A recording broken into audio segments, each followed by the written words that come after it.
Well, good rising, everyone, and welcome back to Coffee Talk. Sure is good to see all you people here on this fine Moonday morning. Hello, Jesus Freak Computer Geek. Boy, there's a lot of you here. Danny Smith. A lovely hello to Karen B in the chat. Let's remember the only things that are stagnant are those that are not moving. We go forward together as a community, sometimes carrying others, sometimes being carried by others. That's a very nice comment. Even if I get frustrated all the time. I agree. Hey everyone, Enlightened Dawn, Aisling 717, Billingtano, Geo World, Tony Coriolis, Pimp Moiled My Foreskin, Billingtano, Bible Supports Flat Earth. Okay. Lindsay Anford, good to see you. Tony Coriolis, I said that. Vincent Loonman, Alpine Endeavor, Shiloh Carpenter, Earth First, Space Later, Learning Time, Jedi Stew, Jay, Liz the Iron Maiden, hey, from sunny Scotland. Boy, it sure isn't sunny here, tell you what. It's not sunny here. So, hello to everybody all across all the platforms. I can't see all the chats, but the ones I've checked don't really have much going on over there, but good to see you. If you're there, welcome. Yeah, so I just was sitting here at my desk getting ready to start streaming, and I saw this meme pop up on X. I'm streaming on X too, by the way. I don't know how long that will last, because you have to pay to stream on X, and I don't even know that anybody even watches me over there. I don't really have that many followers there. But anyway, it says, today is April 6th. 37 days since the truckload of Epstein files. 38 days since the Epstein files phase 1 binders. You know, you can add a day to this. Obviously, it's not the 6th. Today's the 7th, but you get it. It's close enough that it's relevant. 40 would be 45 days since day 1 Kash Patel swore in. 60 days since Pam Bondi swore in, and 1,194 days since Ghislaine Maxwell was found guilty of sex trafficking of a minor back in 2021, and 2,101 days since Jeffrey Epstein's arrest. Zero arrests regarding those two. So it's just a reminder. It's like, oh, the Epstein files. What about how many days since the JFK files, too? What about that one? What a joke, right? What a joke.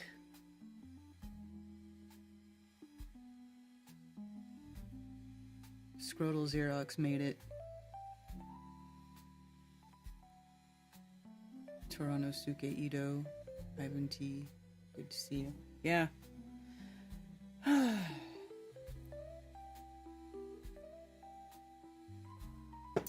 So, yeah, that's under this Dan Benino guy who got hired, who was like a podcaster, and now he works for the government.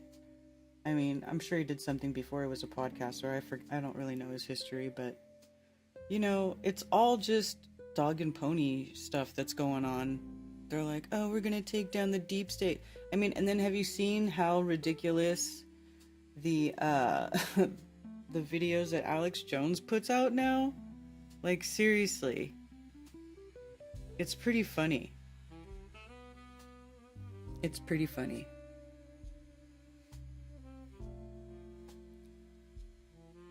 Dog and pony.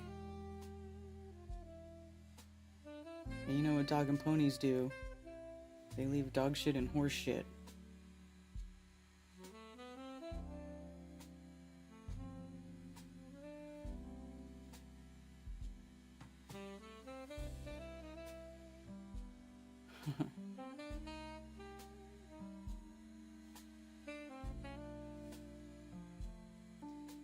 wonder if I could find that video. I mean, it's ridiculous.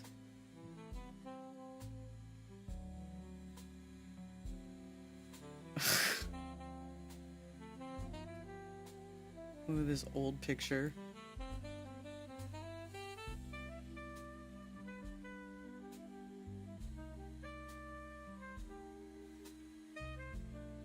Some video of him in the woods.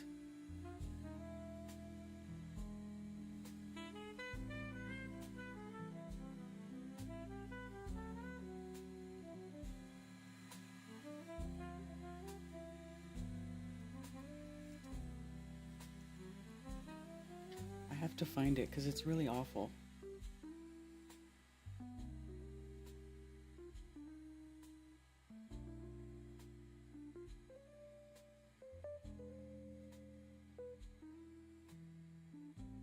Anyway, how's everybody doing? Let's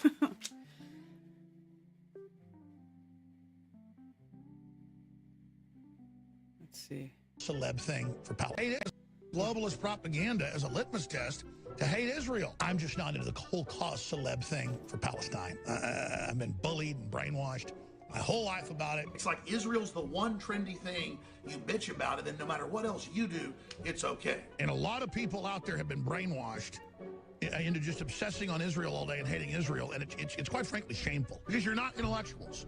All you know how to do is say Zionist, Zionist, Zionist, until I want to throw up. This obsession by all these losers with Israel, and it's just all a load of crap. You've got hilarious Funyuns and Hot Pockets in mommy's basement and have learned the word Jew and can say it over and over again like a magic word. The extreme right wing's magic word is Jew or Zionist, and all I hear about all day is Israel, Israel, Israel, Israel.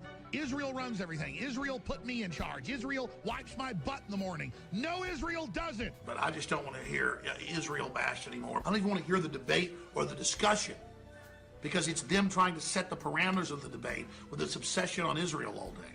I'm sick of it. I'm sick of hearing about Israel. I'm tired of it. And so I want to go to David Horowitz now, because I want to just say proudly, I agree with 95% of what he's saying, and that I just am proud for all the anti-Semites and the Islamicists and everybody else who've been trying to bully me and tell me what to do and make up crap all these years. What you've said I am is now coming true, because I support Israel's right to exist. And Israel, when it does something, has a crooked toenail. It's the biggest thing in the world. Everybody else is okay. Israel's not going anywhere. They got nuclear weapons, and they're not our enemy. Leave them alone. They're not our enemy. Leave them alone. Wow. That's not the video, but that's funny.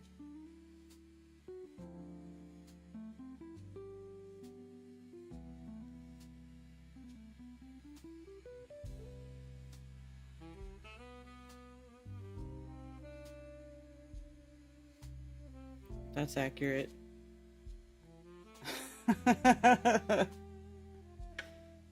Accurate.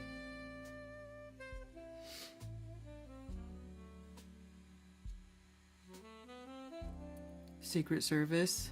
Karen, it's like everyone is losing their mind, seriously. Yeah, I know. It is like everybody's losing their minds. I don't even know what to do with myself, to be honest with you. It's crazy.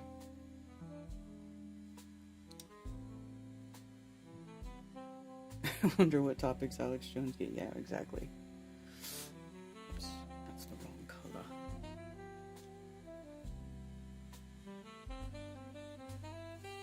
And they all act like the most important thing is to stop all the terrorism against Tesla dealerships, right? And Tesla cars. It's like we forgot about the child traffickers and Epstein and who killed JFK and you know, whatever else. Everything pretty much got put on hold so we could save Elon's shitty cars. I mean, tell me that's not some made up bullshit where they're just like you know, another Hegelian dialectic. Let's pretend to bomb the cars that nobody wants to buy. Collect insurance on it. It's a joke. Like, who gives a shit about Elon's stupid cars? I mean, do they expect us to believe that people really give a shit enough? I mean, I just don't believe it. Or maybe they did trigger some crazy people to do some stuff, you know? But I also don't... I question.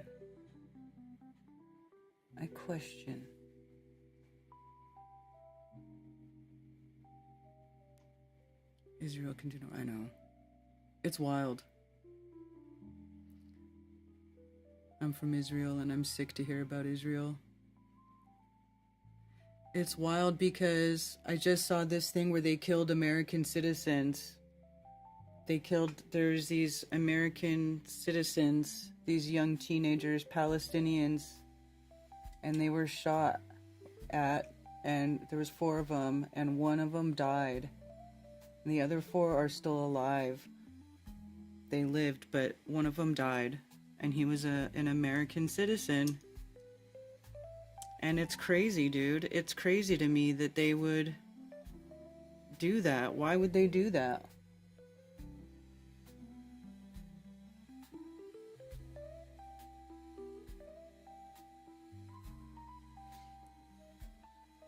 It was some settler, I guess, that did it.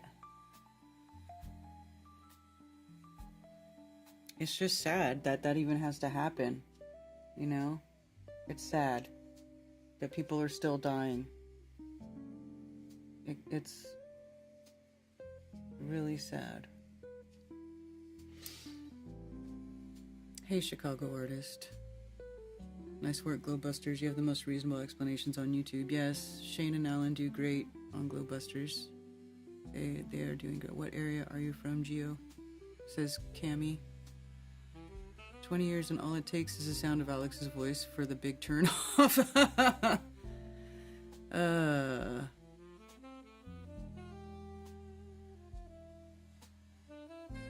Cooks Jones. Geologists support original horizontally. Everything started out level.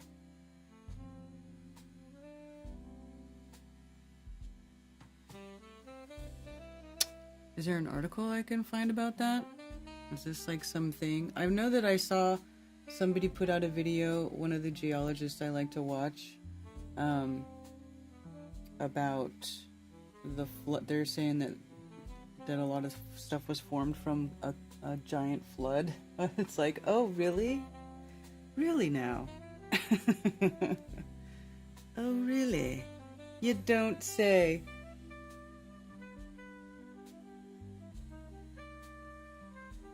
You don't say.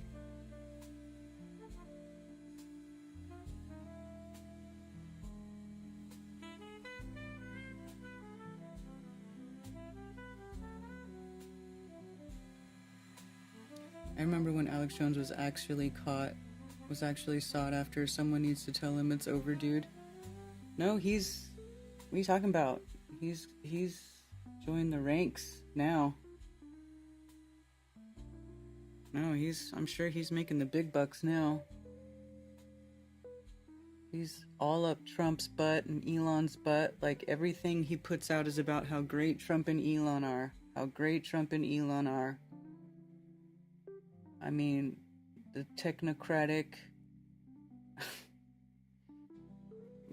push is like in full effect. And Alex Jones is right the fuck on board. It's wild, dude. It's wild, if you ask me. Like, you can't make this stuff up.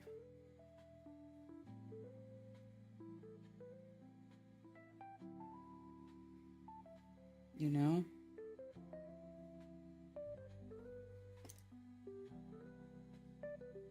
Went on Jaren's live show Friday. Yeah, I saw you join for the Speaker's Corner. I saw that your version on your channel.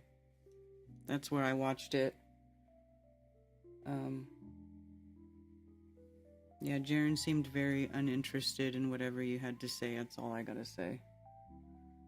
He just doesn't, I don't know what's going on, you know? I don't want to speculate. I know he did a stream about me or whatever, talked about me, and I'm Dirtball of the Week and all that. I just don't care, dude. I don't know what is going on over there. All I know is I don't want anything to do with it. You know? I just don't want anything to do with it. I just want to live my life.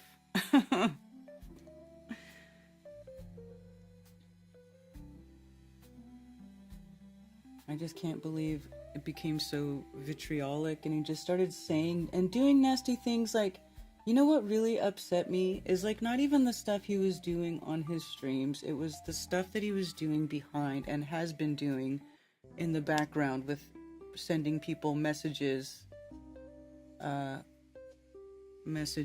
know, like sending messages to people that are upsetting, to people who don't need to be getting upsetting messages. You know what I'm saying? Like, that's where I was like, okay, you know what? And he started making statements about what people who are no longer with us would or would not do, or would say or wouldn't say. And I just don't feel like he's in the place to do that. That's not his place. I don't care what you believe. It's not your place to go talking about what other people believe that are no longer even with us. You know? Especially when you've become so... You're just basically... It's almost like you're just deciding to deny and everything that we've learned all these years. It's just crazy to me. I just don't understand how one can go back to all that after everything that we've learned. How? I don't get it. You know, fine, whatever. But to then turn around and then, after you did it for so long, to turn around and call everybody else frauds and liars and blah, blah, blah. Oh, so were you a liar this whole time then? Were you a liar? You know? It's just not right. Anyway, whatever, dude. Whatever.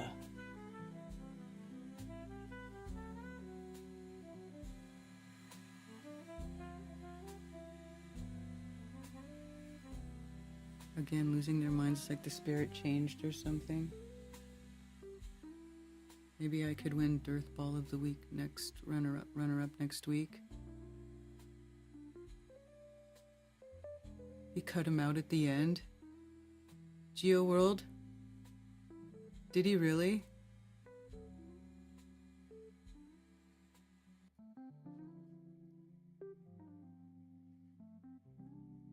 Chicago artist is in Sicily. Nice. It's nice over there right now. I bet. Beautiful. Nice time of year to be on the Mediterranean. That's what's up. Vile, ignorant, cruel behavior. Hell hath no fury like a Jaren scorn. You dude, Liz, you're not kidding. Oh my god. Talk about a baby. A big baby.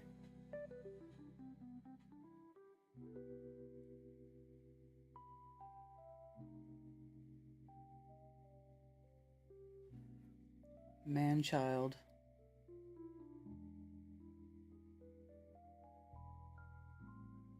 Obsessed with his flesh. No self-control. You know. Whatever.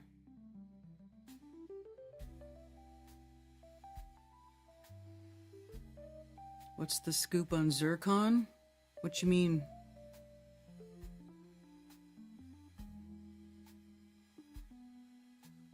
I heard in a movie once, there's no stronger force in the universe than someone whose loyalty can be bought for cold, hard cash.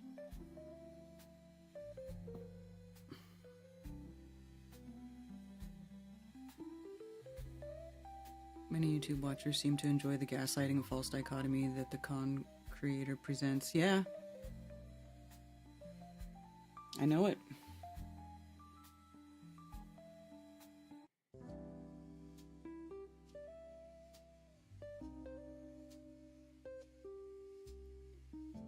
All I can say is that nothing about my attitude has changed since TFE.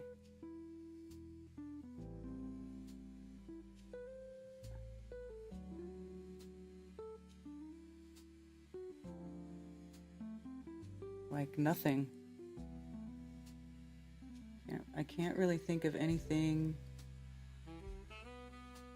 that changed in my point of view or about what we're doing here or Flat Earth or any of that. I can't think of anything. Can you guys think of something? If I'm wrong and you notice and you're like, no, hey, well, XYZ, tell me, because I can't think of anything.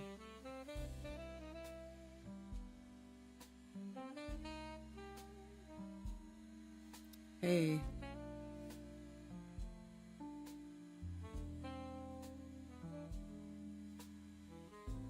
What's up, QA1966 on Rumble? Yeah, I'm Rockfin, raised by gypsies. Hey, happy Moonday.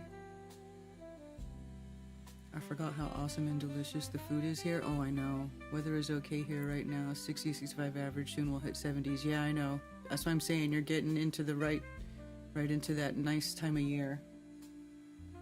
Yeah, I know. The food in Italy is the freaking bomb. I know you're in Sicily, but I'm sure it's good in both places. I didn't go to Sicily. I was on the boot, not the ball. But the food is delicious. It's the bomb. I would love to go back to Italy. Oh my god, I loved it there. Mangia, mangia, mangia.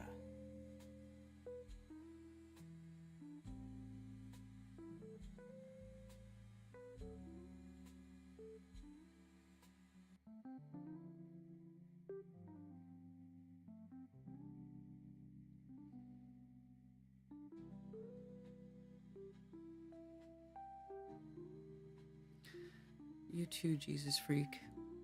Nothing changed after TFE, right, Dave? Hello, Fazook Films. Shalom.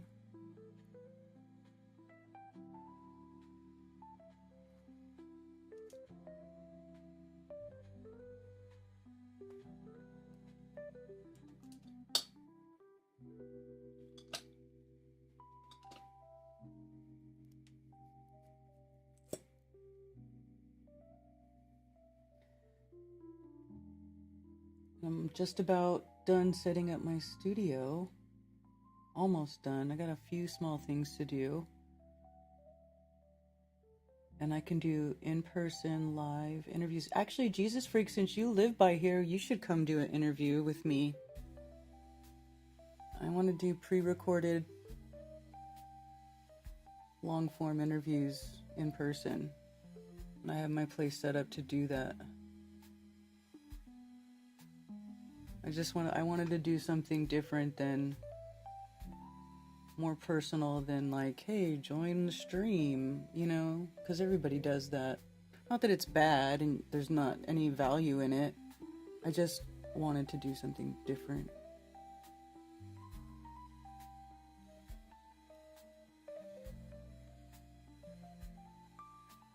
That's all. Hey Karen, how's the puppies? They're good. I still have 2 that need homes. Do you want a puppy, Free Flow? Come get a puppy. I got 2 females. I got 2 cute little bitches.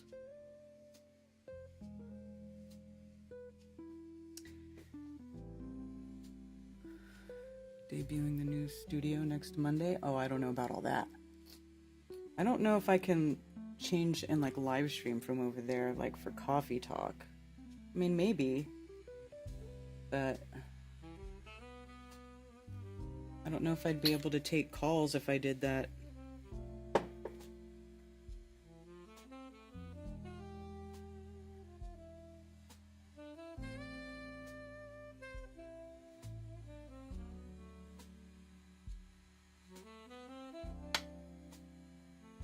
I'd have to figure that part out. Well, maybe I could if I got some headphones over there. Some earbuds. But I don't know if it's...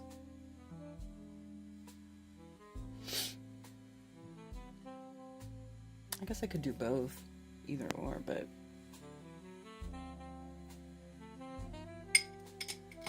whatever.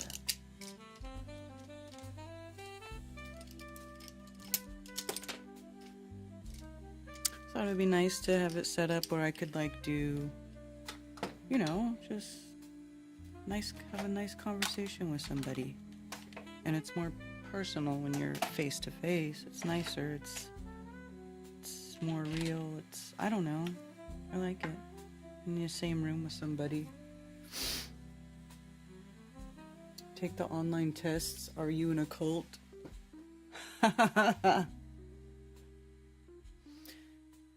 History repeats itself only because there are those who want to repeat it, not because we have no control over it, not because humans are still animals, only because we are kept in the dark and manipulated by the lack of true information about the efforts in an extreme few positions of power around the world. Yeah? Blood always finds its level, and now ye know what withholdeth that he might be revealed in his time. I wish I could. I have 2 dogs now and a farm full of animals. Me and that flat fellow. Telling me, hey, Thunder Chicken.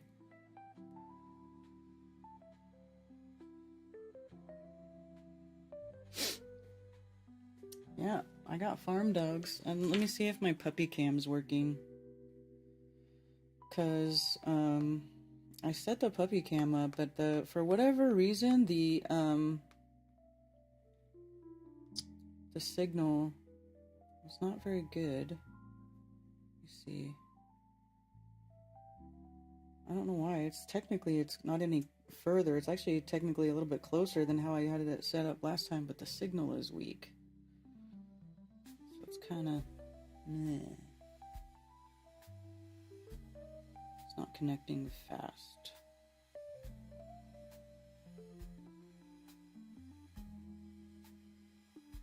NC is looking more desirable for a place to retire. Does anyone know a real estate agent? Yeah, I know a real estate agent. Will Flat Earth ever be fun again? Possibly.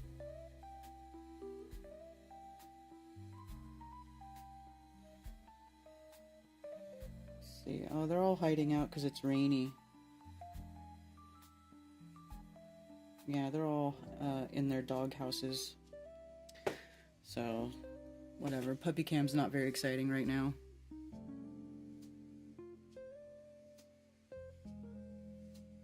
We'll fly to the... Hello.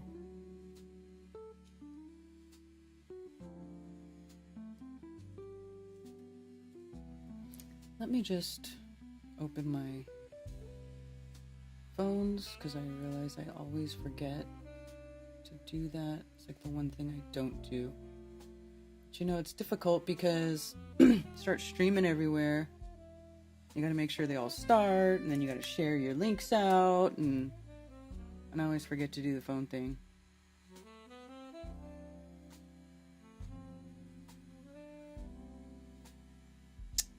I forgot to share my stream on Facebook, so let me do that right now.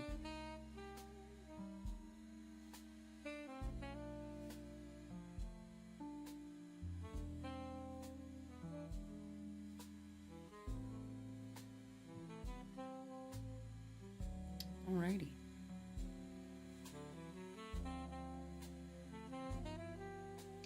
So it was a good weekend. But anyways, yeah, if anybody wants to move to North Carolina, you should go hit up Brian Stavely, because he just got his realtor license. He is your local based realty agent in North Carolina. Since Robin Bob Effie is on the slope. Yeah, but you know, have you been watching the new Glowbusters lineup with Shane and Alan? Because they're good. They're good. They're super, they bring in that intellect back. And there's a lot of things that are being discussed that, we have been discussed in the past, but, repetition is needed, and saying it in a new way or a more in-depth way, or bringing other pieces of evidence to say these things is good. And Shane and Alan are doing that. So if you really, if you haven't been checking them out, you should. We can shake them down for your referral money. That's hella funny. Border Collies are great farm dogs, just saying. They are. They're really good dogs. They listen very well. They're learning stuff. I've been, teaching them. They know their names. They know, not to run off. They follow us. When we exercise them, we just take them all out with a mama dog and they just run around. We have these trails in the back. We run them on these trails. We don't put leashes on them or anything like that. And they just run right here and they don't take off. They stay with us. They listen. They're good. And then they have, Ted did a really good job and he built them a really good big enclosure. And so now they have lots of room to run around. They have a doggy dome, and then under that's like cover from rain and stuff. And then under the doggy dome, they have their beds. I guess I could show you their little makeup, the way they're set up. Let's see.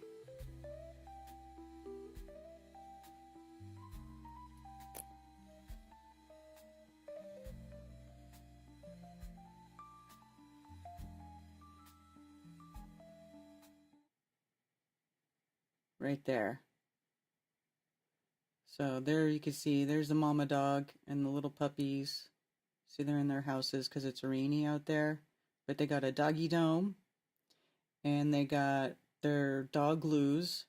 And then this morning I put down a bunch of fresh straw under the doggy dome because it's been raining. So they have the straw there so they're not laying in mud and dirt. And I scooped their poop.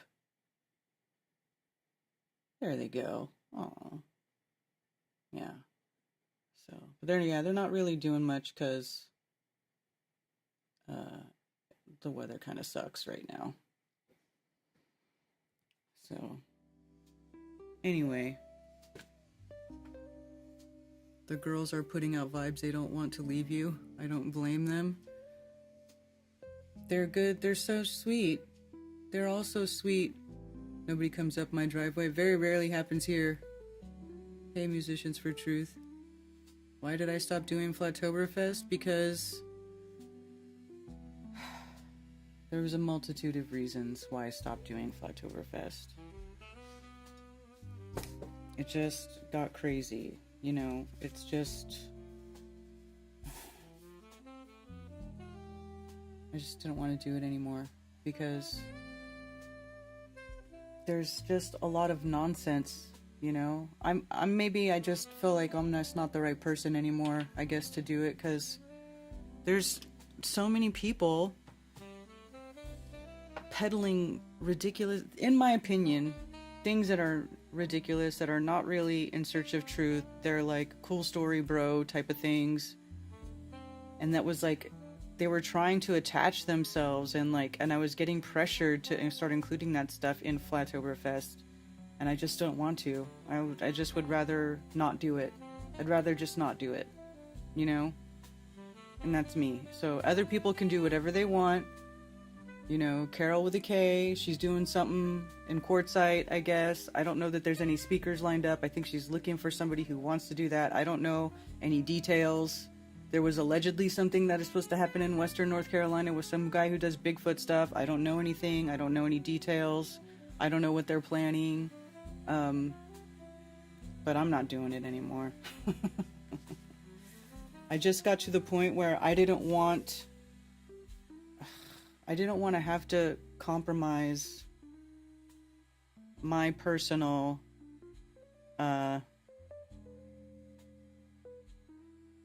morals, standards, ideals, in order to keep doing something. That's all. You're having to try not to get attached to the pups. Gotta be hard. Yeah. You got to attend 3. They were good, right? It was fun while it went on, though, right? It was good. It was good while it lasted.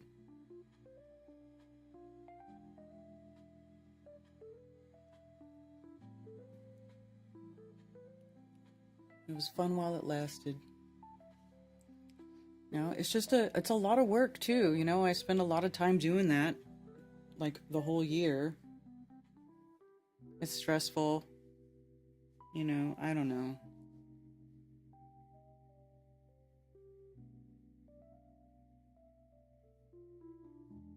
Nathan ruined it. It's not Nathan's fault.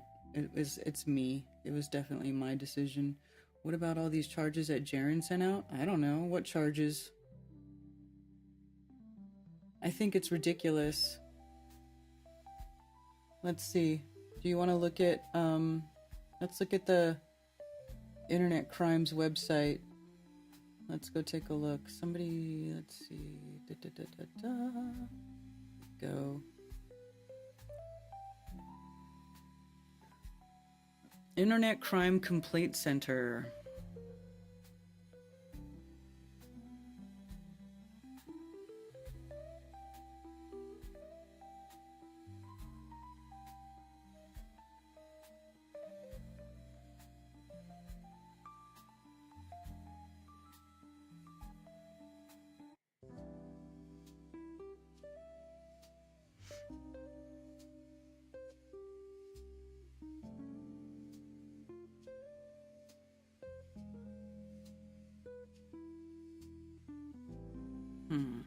Public service announcements.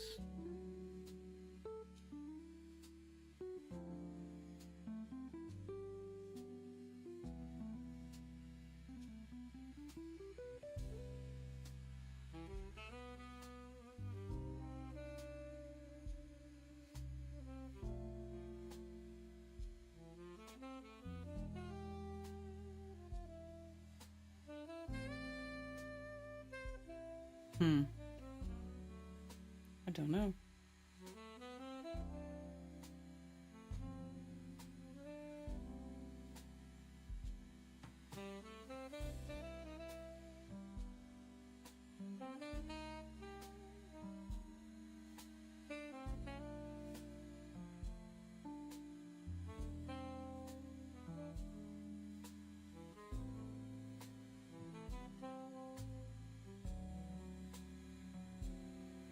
IC3 focuses on collecting cyber-enabled crime. Crimes against children should be filed with the National Center for Missing and Exploited Children. Other types of crimes, such as threats of terrorism, should be reported at tips.fbi.gov.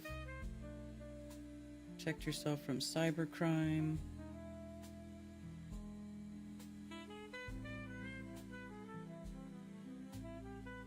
I don't know. I just don't see them being too worried about who sent out the link to Jaren's stupid video.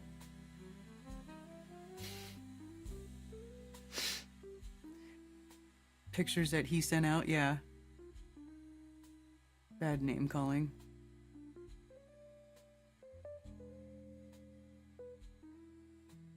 Criminal record cases? No. No. Effie is moving towards religion and the biblical flat earth. A lot of people aren't gonna like it. Well, you know, they can do whatever they want.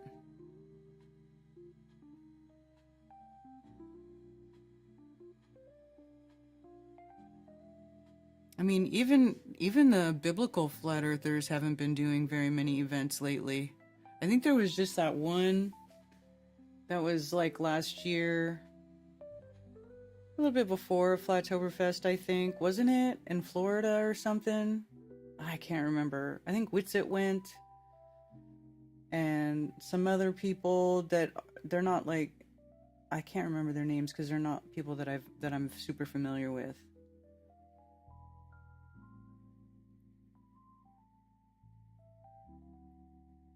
Right, pictures that he sent out. And it's funny because he can't even remember. I bet you he can't even remember who he sent those pictures to. That's why he wants to get CMG in trouble, because he can't even remember who he originally sent it to. That's who leaked the video.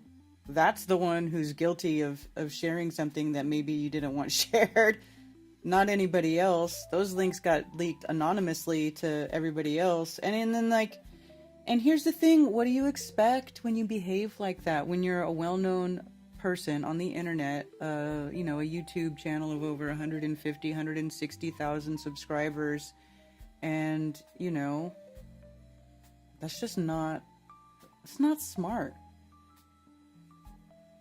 Hi, Pig Dog. Jaren's OnlyFans got leaked. Yeah, whatever. Hi, NH guy. Whatever. It's so funny. Anyway, so yeah, Brian came over with JM over the weekend, and we had a little get-together here with me and Ted and JM and Brian. So it was good to see Brian again. Brian brought his big dog. Well, it's a puppy, but you know, it's getting big, and it was good. We had a little cookout.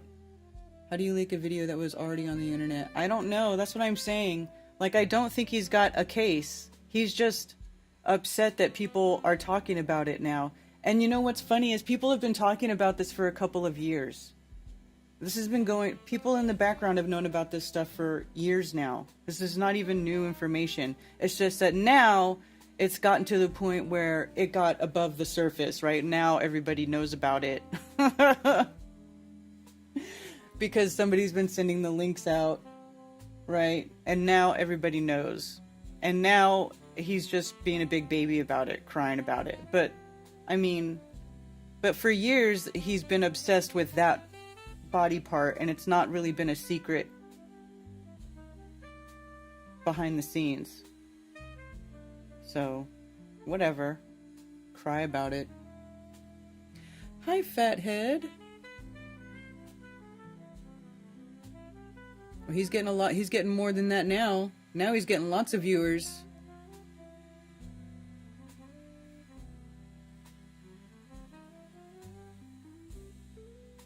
No, I don't think he has a OnlyFans. Hi, Z Proxy.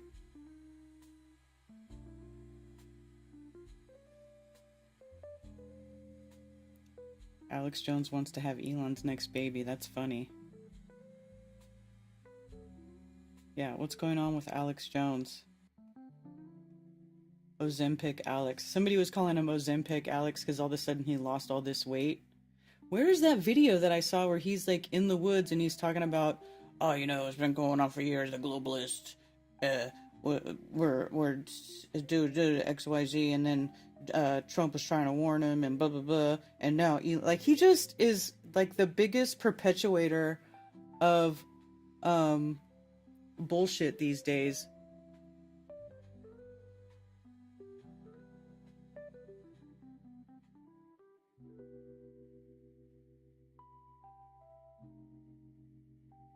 Oh my god, that was horrible. I'm gonna keep scrolling. I can't believe that was even... See, this is the thing, on X, they allow porn. So I really gotta watch it when I'm scrolling around on X. Did you guys see that? I tried to scroll fast enough that as soon as my eye caught it, I was like, holy shit. His followers aren't worth the effort.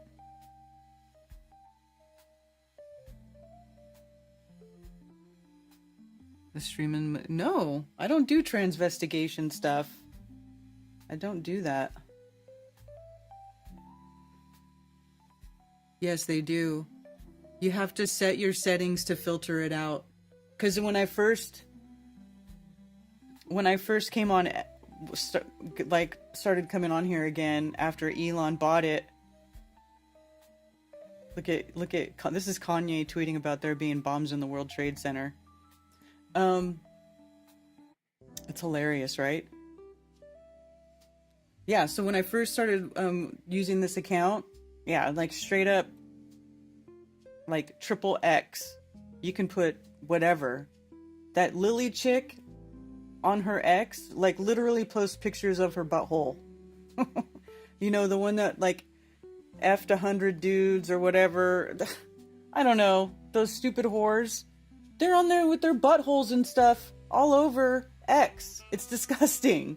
It's really disgusting. So you have to set your settings to filter that stuff out. Because the first time I saw it, I reported it because I thought, that's not supposed to be on here. And then X tells me, oh, X allows pornography. But like, they tell you straight up, they allow it. So, you have to filter it out. It's disgusting.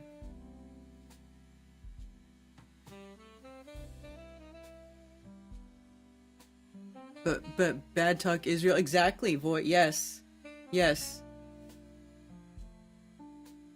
Come to Colorado in June. Oh, to Fatheads. Adventures. What do you call it? Jammin'. What does he call it? Jammin' the plane. Sometimes that part is prettier than the face. The spit on the dick chick. Well, she's on here too, but no, not that chick. I mean, well, I don't know. I think you mean Hawktua. That chick did a crypto scam and then left Twitter. I don't even think she's tweeted since then or done a...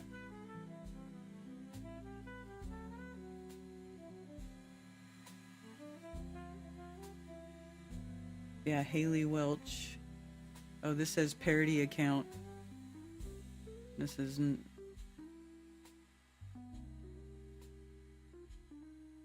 Oh, did she delete her account? Huh. Yeah, she did some crypto scam thing, and then that was it. It was a Hawktua coin, pump and dump. I'm a dumb bitch, I'll spit on you. Yeah, there's a bunch of copycat accounts.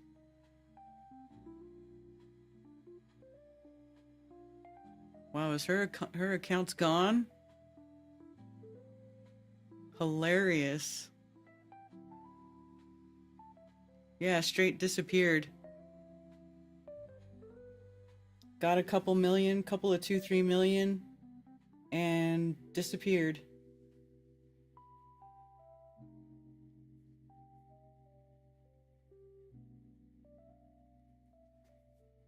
Just for the buttholes. What a stupid country. I just read that Slovakia will kill 350 brown bears because a bear killed a man. Oh my gosh. Alex James. She rug pulled twice.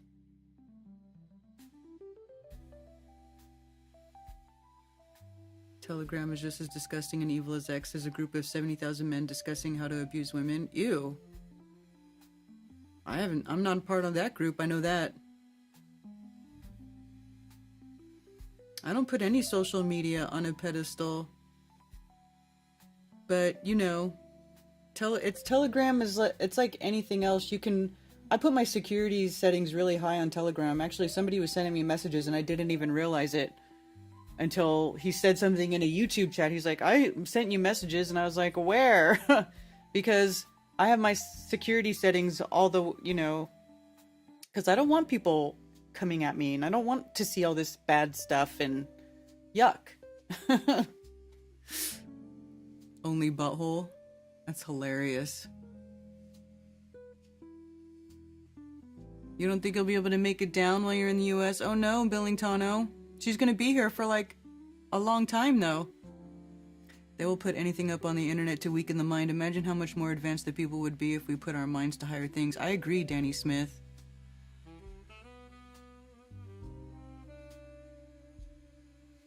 Maybe they should rebrand X to be XXX to be more... Seriously. Seriously. You can find just about anything on this platform. Just about anything.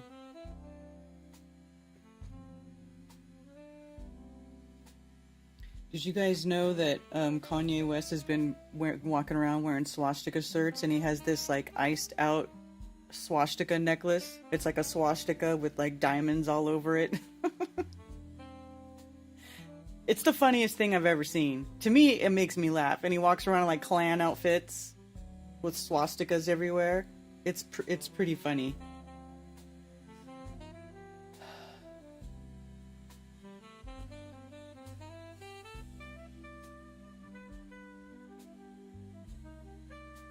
Yeah, 7 weeks.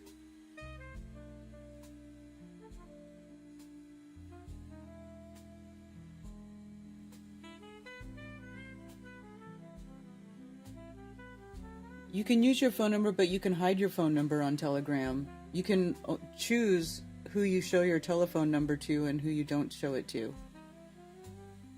So I use Telegram, but I hide my phone number. Unless, you know, you already have it, you wouldn't see it.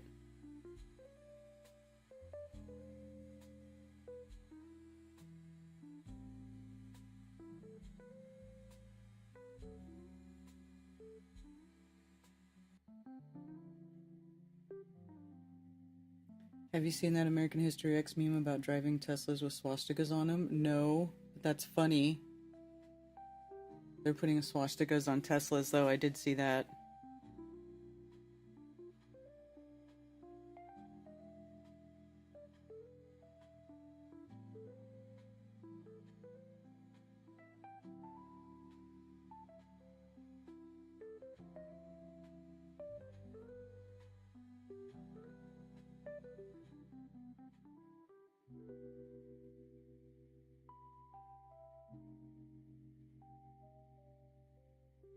Total number of U.S. forces in the Middle East has now reached 300,000 personnel, including both combat and administrative units. More Americans going to fight and die at Israel's wars. That's crazy. Oh, yeah. If I die in the combat zone, if I die in the combat zone, box me up and ship me home. Box me up and ship me home. Pin my medal up on my chest. What a depressing song to be singing. Being in the military ain't the flex it used to be.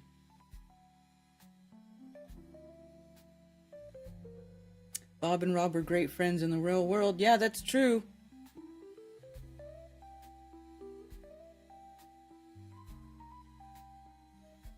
Now you can drive a Tesla with a swastika on it and everyone just thinks you got vandalized. That's hilarious.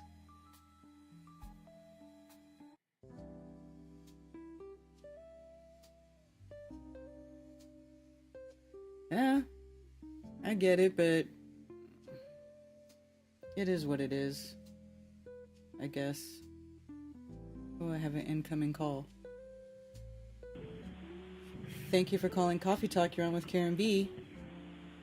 Hey, Karen B. It's Tony Coriolis. What's up, Tony? I did not even hear it ring. I just happened to click on that window and it said incoming call.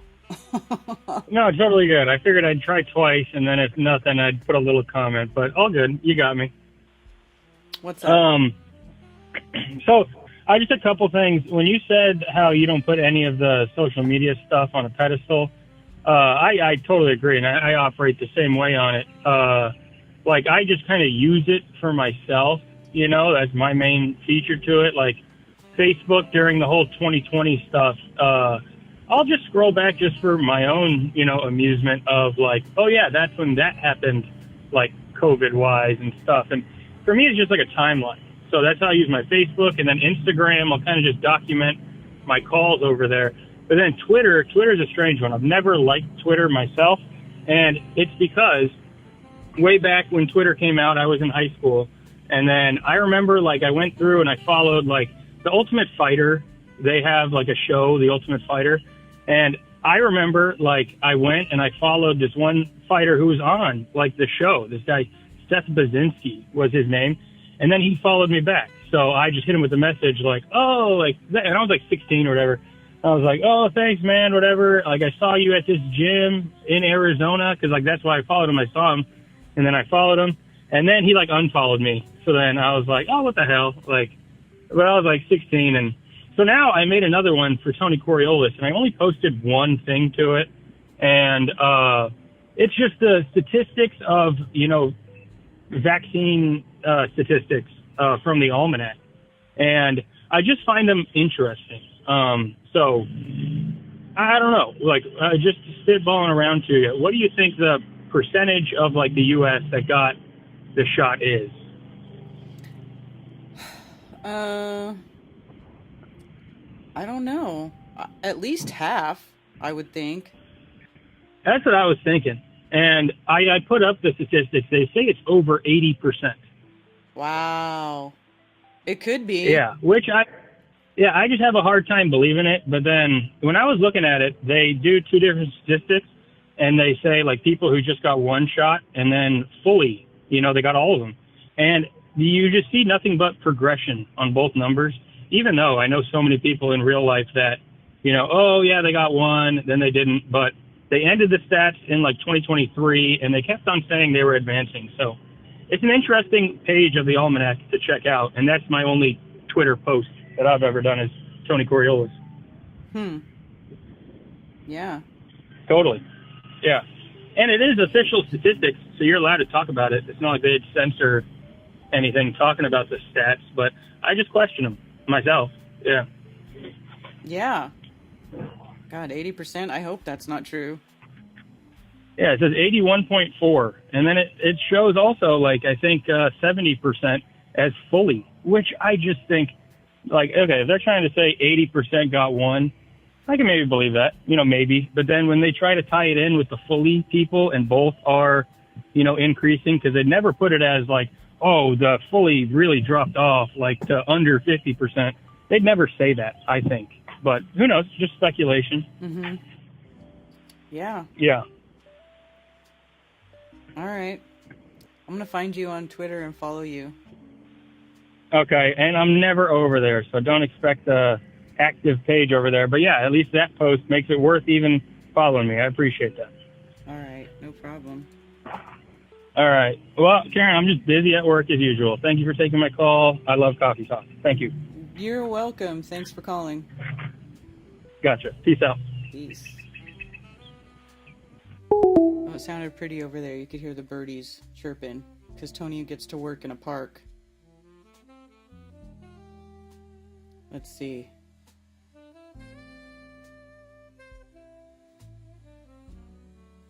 Oh, there's a turtle. There's Tony's turtle.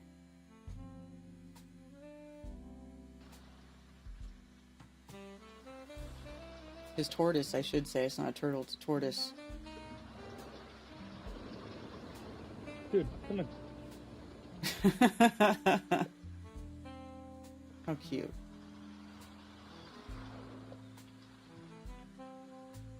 Here you go. Here's the Rona stats. This is from the almanac. Wait, wouldn't this be? Would this be in the almanac you sent me? I have it over here. Is this?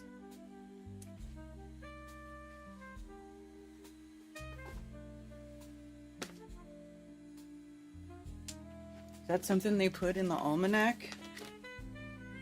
Let's see.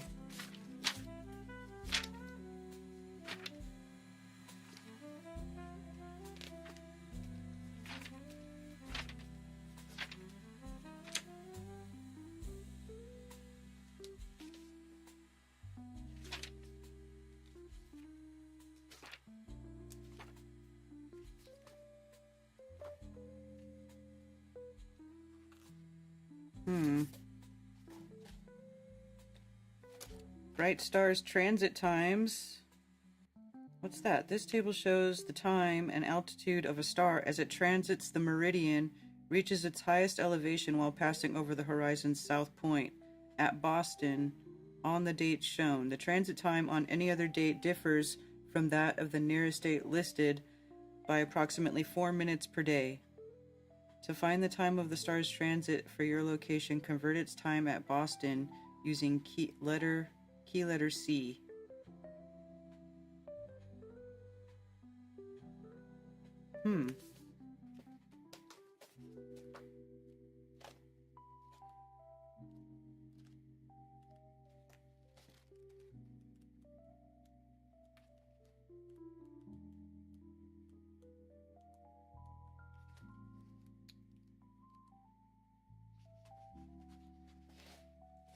Not in the Farmer's Almanac, the classic almanac? Okay, I need to stop looking then.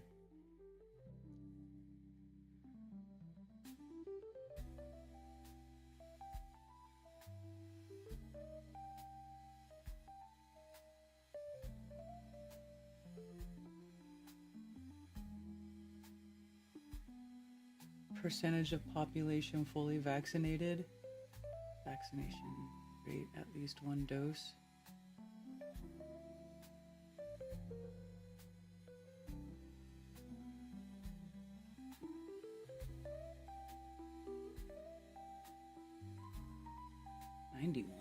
%.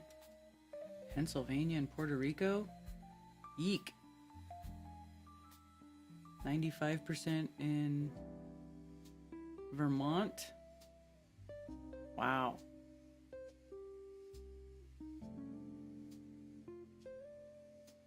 What do they say North Carolina is 90%? Why is New York City NA not applicable? Because it's under New York? That doesn't make sense.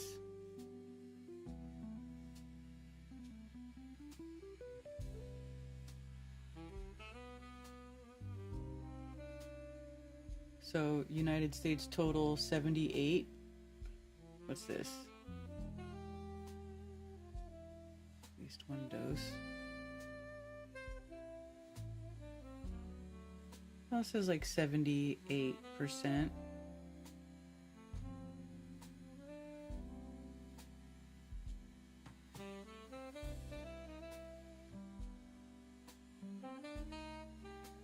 You know how hard they had to work to get that 1 million number?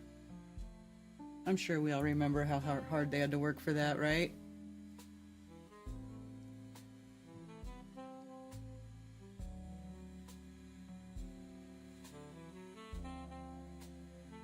I was in OK for Oklahoma, 18 months in the country, everybody was jabbed.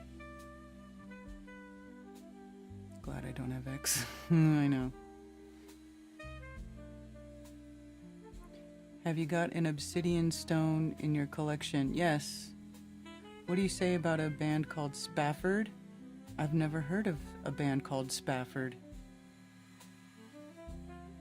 I've never heard of them.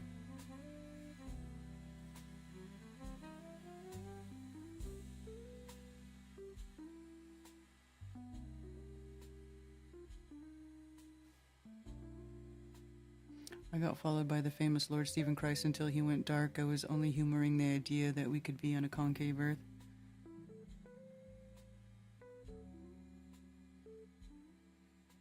Was he on here? I wonder if he's still here. If his account is still here.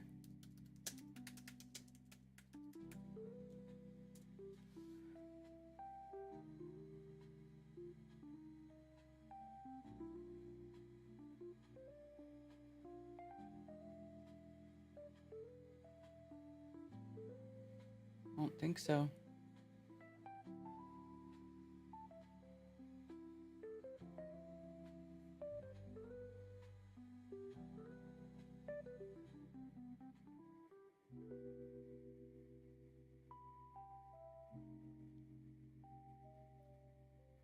I don't see him there.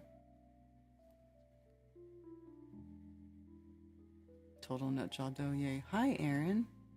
I have a hunk of obsidian that's shaped into a skull. Yeah, I have a hunk of obsidian that Ted got for me. It's in the shape of a heart. It's like a black heart, a black obsidian. Or it's rainbow obsidian. It's downstairs though. But yeah, I have that. Watched a video recently about Earth being an eyeball. I don't know that Earth actually physically is an eyeball, but I could see why they would compare the shape or maybe the shape of the container to an eyeball, because it's sort of round, it's sort of cosmic egg-ish, and yeah, I could see people making that comparison. Is Earth an actual eyeball that we're living in? Yeah, I don't think so, but who knows? How would you ever prove that? It just sounds funny.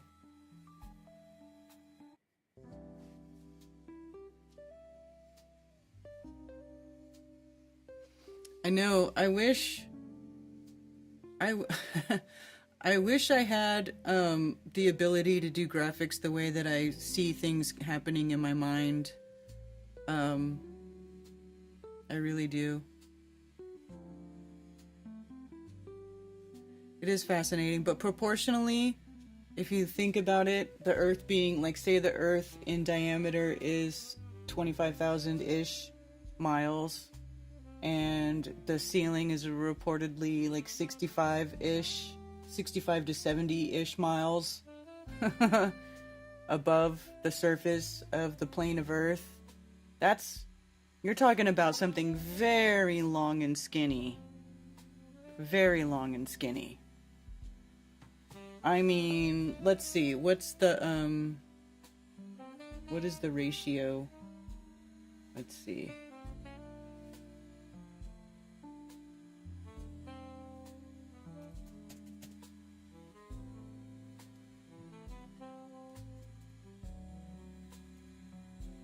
Let's see, like, we'll call it 70 miles divided by, it's like 0.02%. It's not even a whole percent. It's not even half a percent. Like the up and down, the height, like between here and that is like not even half a percent of the diameter. So you're talking like ridiculously long and thin sort of surface that we operate on, right? It's a very long and thin. Like 65 miles horizontally in another direction is not a big deal, but try to go 65 miles up. That's a big deal. So, what is that?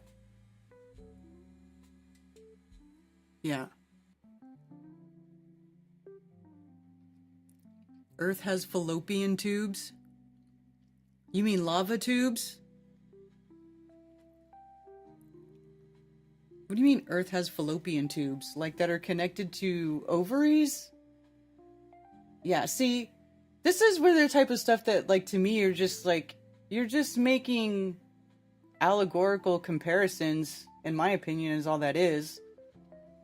I mean, I don't think Earth actually has fallopian tubes. I was gonna play this too. I don't know if you guys watch. I had this lined up. We can listen to it later. Crumb does Mad Libs. I love Mad Libs. They're hilarious.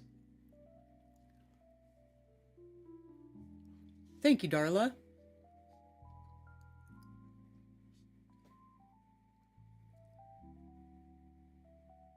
Not the original Alex. 66.6 perhaps? Possibly. Possibly. And the 25,000 mile diameter, that's... I don't even know that that's correct. You meant test tubes?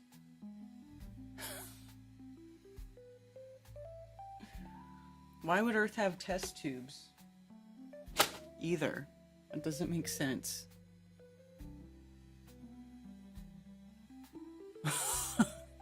Actually, no, forget it. Hilarious. But yeah, there is a natural sort of underground interworking of Earth.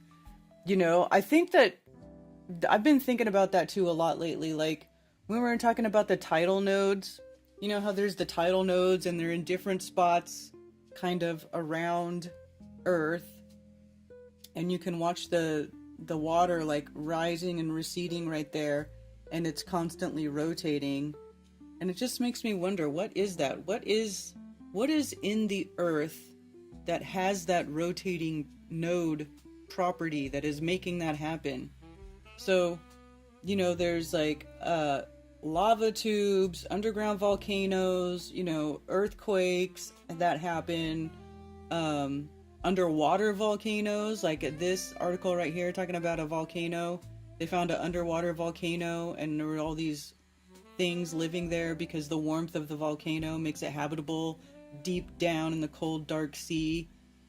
Right? It's just, you know, there's interesting dynamic things going on in this world, and I really would love, I just gotta wonder, or I like to think about What is it that is driving that? What is it, like, in an area where there's a tidal node where it's spinning around? What is it that is in Earth that is creating that effect? I don't know.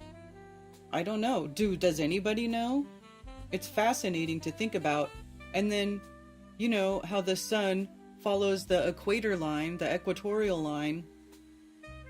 You know, why is that? Why does it stay within those very specific things? And that, you know, what is it tied to that's under the earth? Like it makes me think that there's like something under the earth, well, and above it maybe, you know, like the Gaussian plates that Cami talks about. So there's something underneath and there's something above that is like, it's, you know, it's maintaining that circuit that the sun goes around and creating all these crazy effects, circumpolar lights in the center and in the south. I mean, it's wild to think about. But, and also thinking about, you know, how thin proportionally the earth is. Less than half, 0.002, what did my math come out to be? 0.0028. Well, let's do this. Let's do like, they call it like, so 24,901, oops. 24,901, right? So that would be, oops. We'll do it like Shauna says, 66.6 divided by 2,401. 0.0026%. 0.0026 the height is of the diameter.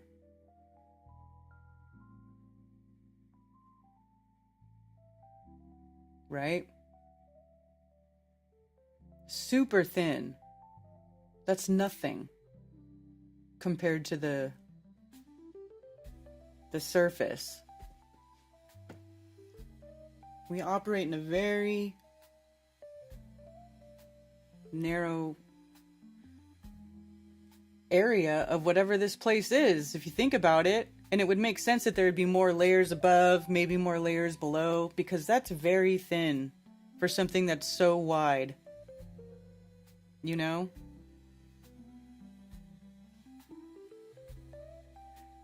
Chief Crow! Happy Moonday.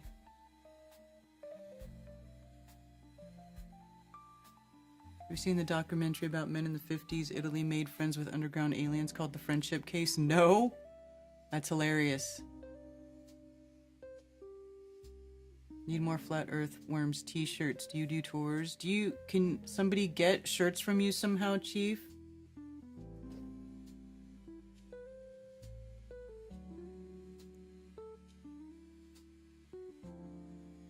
I know he brings shirts when he would come to Flattoberfest, but I'm not doing Flattoberfest anymore. I don't know.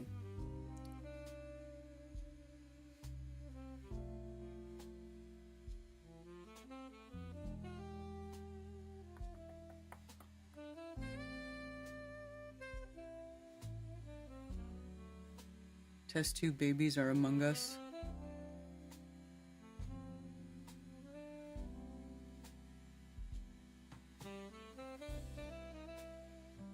Anyway, it's interesting to think about. So, where, you know, and then if you think about that, if they do actually go that high, right, 65-ish miles, what is the next layer? It could be another density layer, another pressure layer, where you sort of like, when they, this is why I think that something could be going on, where they could be having, you know, things that are elevated up into the next layer up that are following that toroidal path, riding the telluric, whatever, telluric current. I think I have a few extra Chief Crow shirts on my bass drum.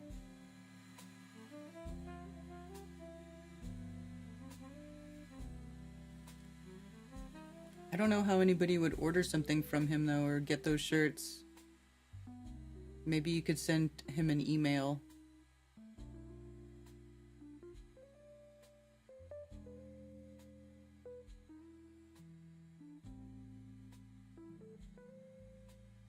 And then somebody was telling me to read that book, The Smoky God. Who has read the book, The Smoky God?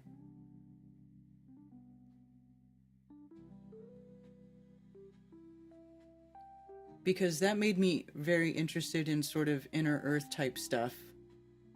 And what's at the center. And how would you get there? It's a cool story. Of course, there's no way to verify it.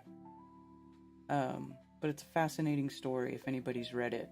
Anyways, it's about these two Norse sailors, right? A father and son. And I think they leave... Is it Norway? But they're in the North Sea, like that area, right? And they're fishermen. And they go towards the north. And they end up riding this crazy current that takes them into the earth. Like this crazy, icy... Like they almost die. But they end up inside a big ship. They end up in this weird unknown area, and this big giant ship comes and picks them up, and the ship has these giants on it. And then the giant ship, they pick up their little fishing vessel and bring it on board their ship, and then they take them to their homeland in the earth, and it's like inner earth land where they're on this. They have this ocean, and they have, vast, teeming things of life, huge flocks of birds, giant herds of these crazy big animals, elephants, whatever. So it's almost like it gives you the impression that like mammoths or mastodons or like these giant animals that we find bones of is like, it's almost like they're from animals that are from the inner earth, and like those bones and stuff get spit out through the ice from the center of the earth, which is like why when you go north they have these crazy giant boneyards of mammoths and mastodons and stuff. Like in Alaska there's certain sites there, they call them boneyards because it's like you find all of these things in the mud, right? All of these bones of these big animals in the mud. So they're in this land and they stay there for like a year or two, and they're like learning the ways of these people and, exploring the land inside the earth. And then they're like, okay, well, because they tell them, they basically get told by this race of giants, they're like, well, you lived through the voyage in here, but we don't know if you could survive the voyage out, because it's like this crazy current, like where the river's flowing the wrong way, and you got to find wind, and it's all ice, and there's icebergs everywhere, so they're like, well, we don't know if you can't really, you can come in but you can't get back out, type of thing. And then after a couple of years, they just fix their ship, their little fishing vessel that they were on, and then they start to make their voyage back out, right? Because they're like, well, the mom, the wife, and the mother, right, of these two, they're like, we need to go back because she's be worried about us, and it's been so long, and we need to try to get back to her, right? And family and whatever, life.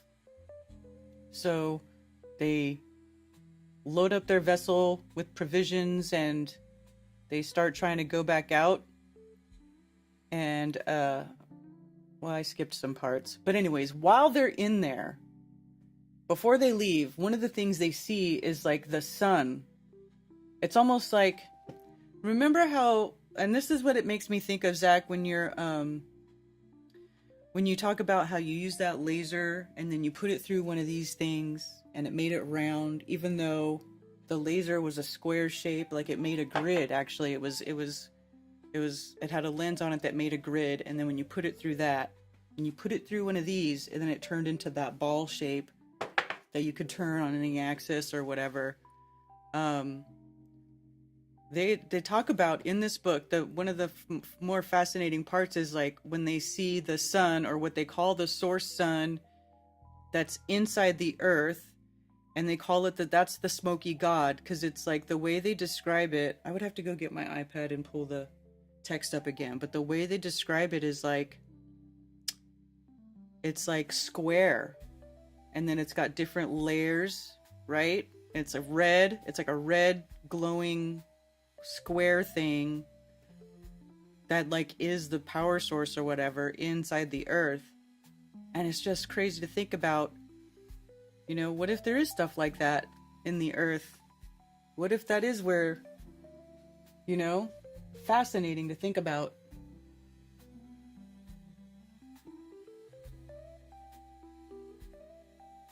Where the sweet water layer over the salt water. Yeah, they run out of water and then they think they're in the ocean and they fill up their water canteens with fresh water from what they thought was the ocean because it's fresh water.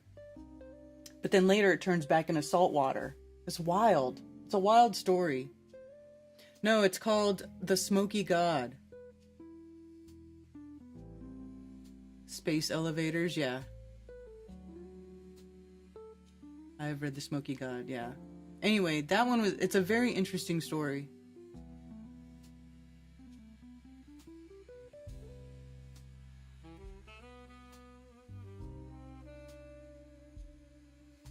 The Iron Republic was past Antarctica. I haven't read that one yet.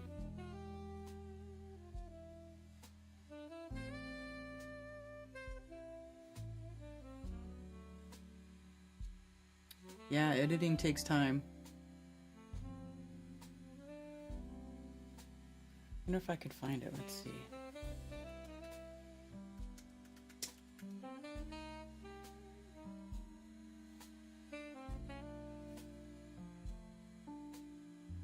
Yeah, archive.org or Journey to the Inner World. It's not very long.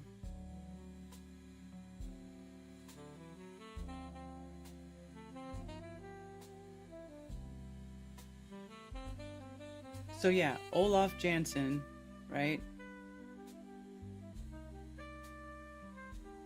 A Norwegian, right? So that is, yeah, I was born in the seafaring Russian town of Uleaborg on the eastern coast of Gulf of Bothnia, the northern arm of the Baltic Sea. And then his father is Jens Jansen. And so this is a story about him and his father.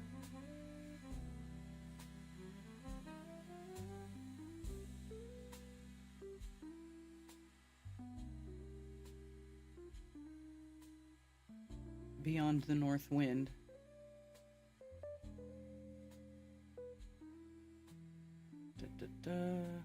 So here, oh wait, there's a little drawing there.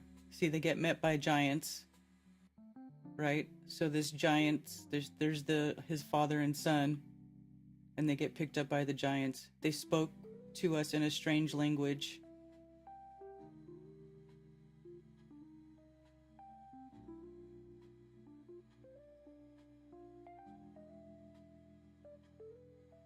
Land of the Smoky God. I would like to see the description that it talks about. See, there's a mammoth. Right?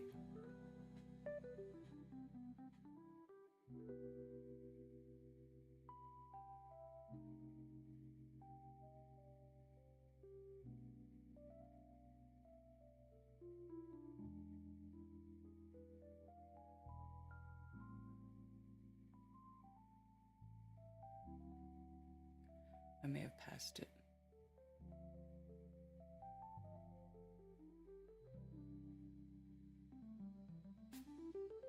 I fear you can never return, replied the chief high priest, because the way is a most hazardous one.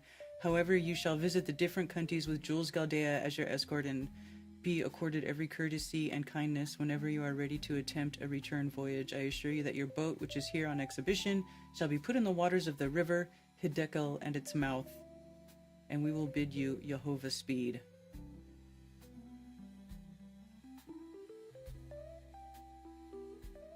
So, about 3/4 of the inner surface of the earth is land and about 1/4 water. So it's like the opposite of above of the outer surface, right? There are numerous rivers of tremendous size, some flowing in a northerly direction and others southerly. Some of these rivers are 30 miles in width, and it is out of these vast waterways at the extreme northern and southern parts of the inside surface of the Earth, in regions where low temperatures are experienced, that freshwater icebergs are formed, and they are then pushed out to the sea like huge tongues of ice by the abnormal freshets of turbulent waters that twice every year sweep everything before them. So that's when all of the mammoth bones and stuff get spit out of the center, allegedly. It's just really interesting story.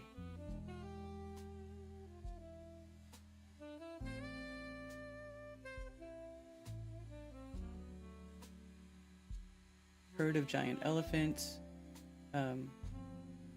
Yeah, wonders of the Miocene age, right? It's like it's saying that there's like things that are considered ancient creatures were walking around in huge herds in the inner earth.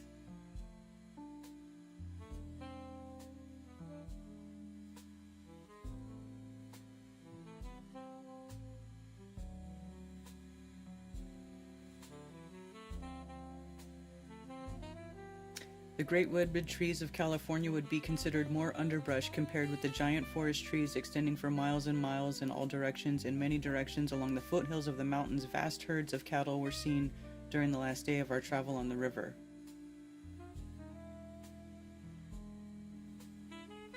So it's like everything's bigger there. Oh, is this it? Is this where it talks about it? Let's see. The compass which we had brought attracted special attention.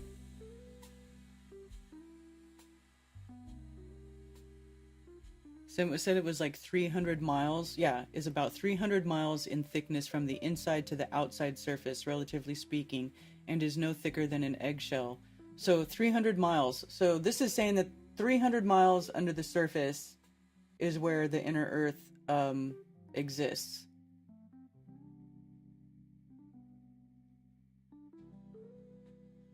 So this, oh, here's the description.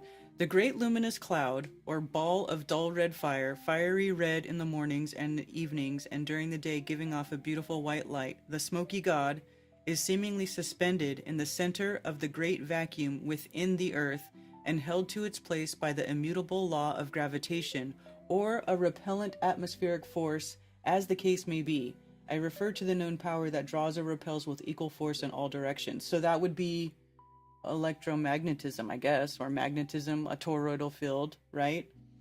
The base of this electrical cloud, or central luminary, the seat of the gods, is dark and non-transparent, save for innumerable small openings, seemingly in the bottom of the great support or altar of the deity upon which the Smoky God rests, and the lights shining through these many openings twinkle at night in all their splendor, and seem to be stars, as natural as the stars we saw shining when in our home at Stockholm, excepting that they appear larger. The Smoky God, therefore, with each daily revolution of the earth, appears to come up in the east and go down in the west, same as does our sun on the internal surface, or on the external surface. In reality, the people within believe that the Smoky God is the throne of their Yehovah, and it is stationary. The effect of night and day is therefore produced by Earth's daily rotation. See, this is kind of weird. But who knows, right? I have since discovered that the language of the people of the inner world is much like Sanskrit.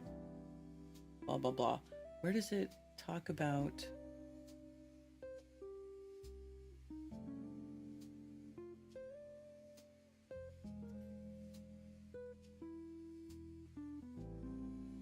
That's not really the description I was looking for. There's more.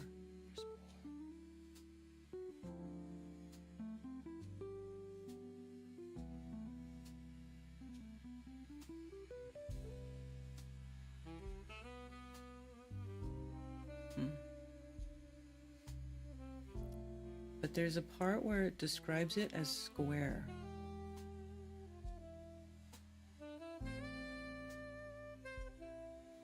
Smoky.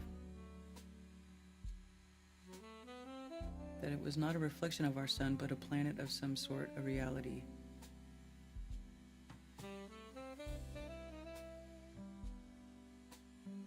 here we go.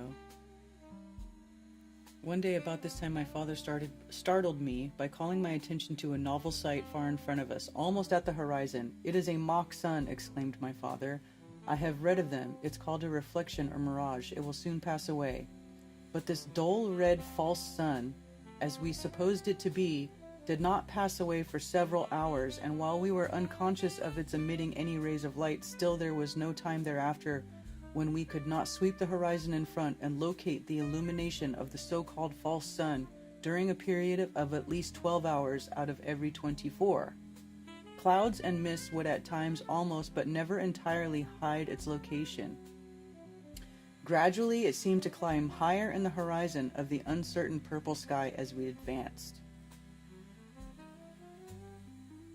It could hardly be said to resemble the sun, except in its circular shape, and when not obscured by clouds or the ocean mist, it had a hazy red, bronzed appearance which would change to white like a luminous cloud, as if reflecting some greater light beyond.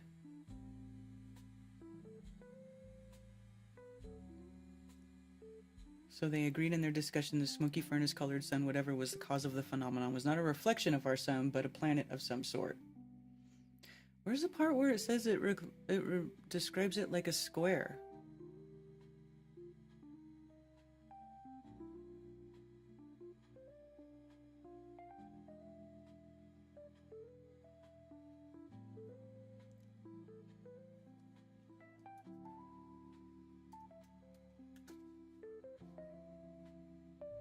Here we go. The mirage was at first... Nansen on page 300. Today another noteworthy thing happened, which was about midday. We saw the sun, or to be more correct, an image of the sun, for it was only a mirage. Peculiar impression was produced by the sight of that glowing fire lit just above the outermost edge of the ice.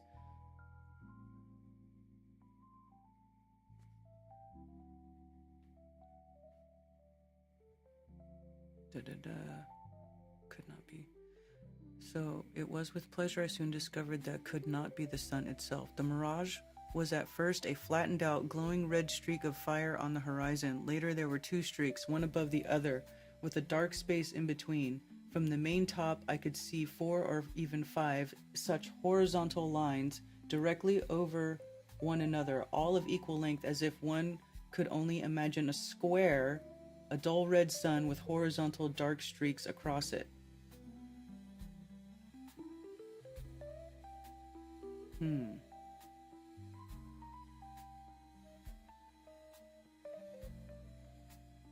Anyway, it's just weird how they describe this thing.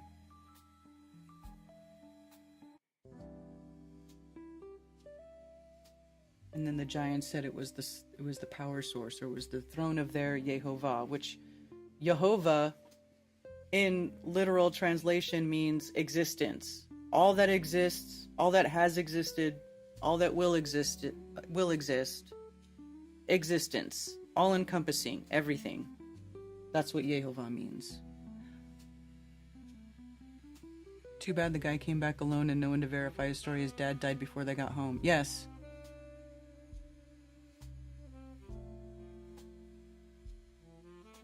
When did this take place? It was like the 1800s, late 1800s. 1111. It was in the beginning. There's like a foreword before he tells the story. He talks about how like when he came back and he started trying to tell everybody what happened, and everybody thought he was crazy, and they put him in a psych ward, like a, you know, they thought he was crazy. So, and it's, where does he, here we go. But originally, it allegedly happened in the 1800s, late 1800s. Text in this public domain because it was published prior to 1923.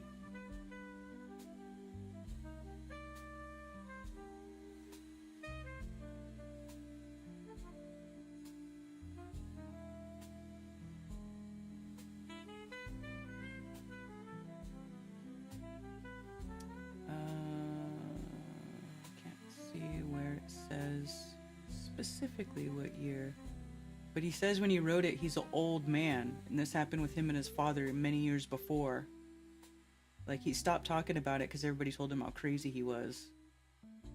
allegedly.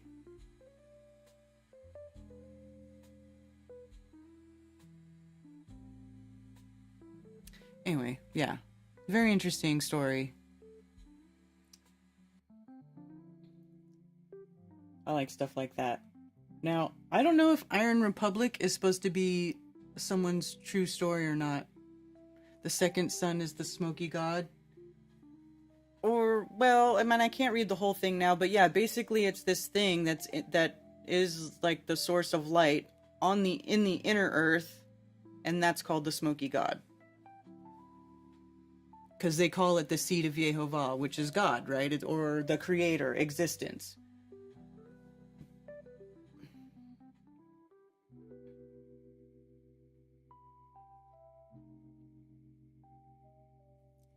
Yes.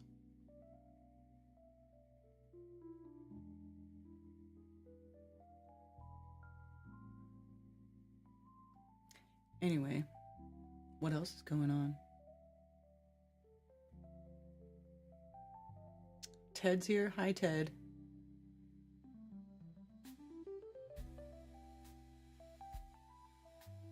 Hey, Crumb. So our Earth is like a dinner plate with a thin layer of dirt, water, and air. We might be a forgotten dish in a sink.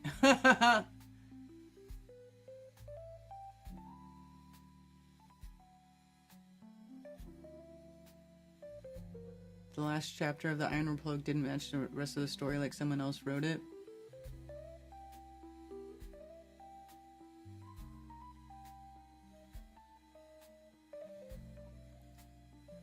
Did you make it to Denver? NDB? Yeah. And did you find out if Lowry and Nicole got home with your truck? Flew right past Dirty Denver. You got a new flight? There you go. Got a new direct flight? That's better. Anyway, right?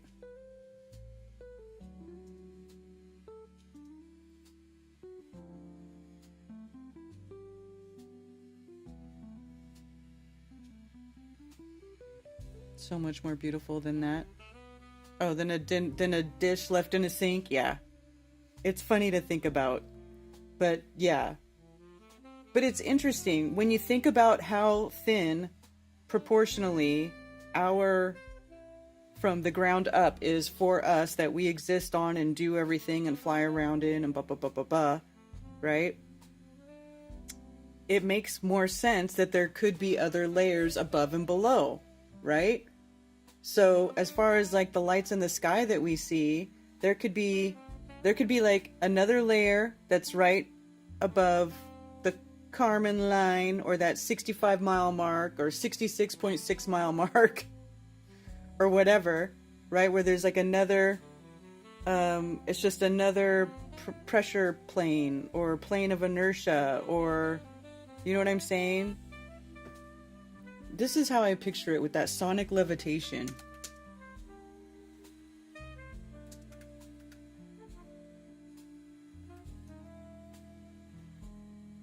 Acoustic levitation. Let's see if there's videos where we can watch it happening. Ultrasonic levitation. In this video, right? So you've got these two plates, right? Which is totally how Earth could be, one above and one below, right? I mean, it doesn't look exactly like this clearly, but so you have the Earth plane, and then whatever the top is, the firmament, as the upper Gaussian plate, or whatever you want to call it, and then the Schumann resonance, right? Earth's natural harmonic resonance, 7 point whatever hertz on average, reverberating between those two plates, those two surfaces, along with a bunch of other stuff going on and other dynamic things making everything happen and go around in a circle and blah, blah, blah, blah, blah. Like, it's not all there is, but there could be more layers, right? If we're on this bottom layer, and then maybe we could be somehow making our way up into other layers, right? Go away. Making our way up into other layers. So, you know, the ground surface would be one layer. here would be like the layer where, you know, this other thing that's floating above, that could be where the ISS is. And then up here, who knows, you could, this is where the, you know, other things going on here. Maybe these other layers have something else going on. It could be impenetrable, but that could be where the layer is with whatever is going on with like the sun, the moon, then the stars could be on another upper layer. I mean, who knows? Who knows, right? Or it could all be manifesting, you know, like all those things, the actual mechanics of those things could be up here and somehow manifesting down here on this lower layer for us to see visually, right? Projecting down on us. Who knows? I don't know. I'm just spitballing. We're just spitballing. They always described in the old literature.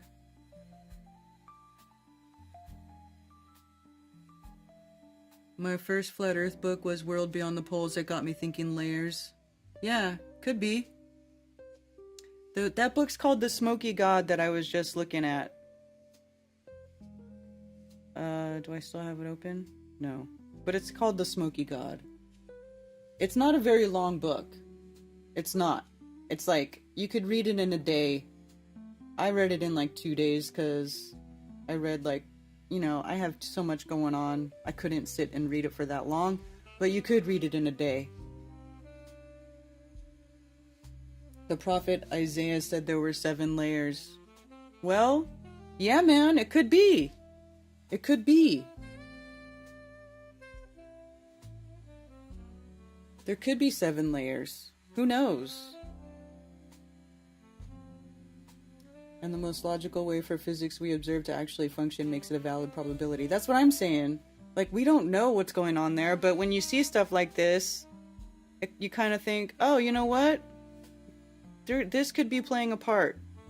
This is like a natural phenomenon that could be playing a part in how this place works.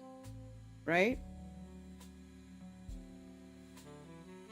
And this is operating inside of our atmosphere, inside, you know, in Earth, you know, being subject to the same properties, the same rules that we are here on Earth.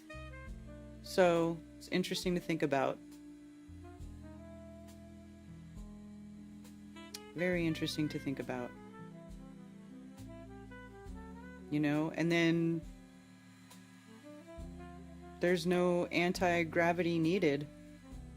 Although not to say that there isn't anti-gravitic things going on. What was that one guy's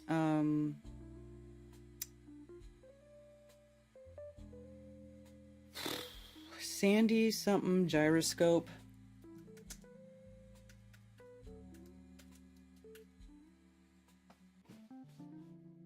Sandy Kid, right? You guys ever watch this stuff? This is interesting. Every mechanically accelerated gyroscope system with the ability to swivel in the vertical plane possessing a fulcrum will operate exactly as my demonstration device. For safety's sake, build a device with opposing pairs of gyroscopes. So anyway.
It's like flashing.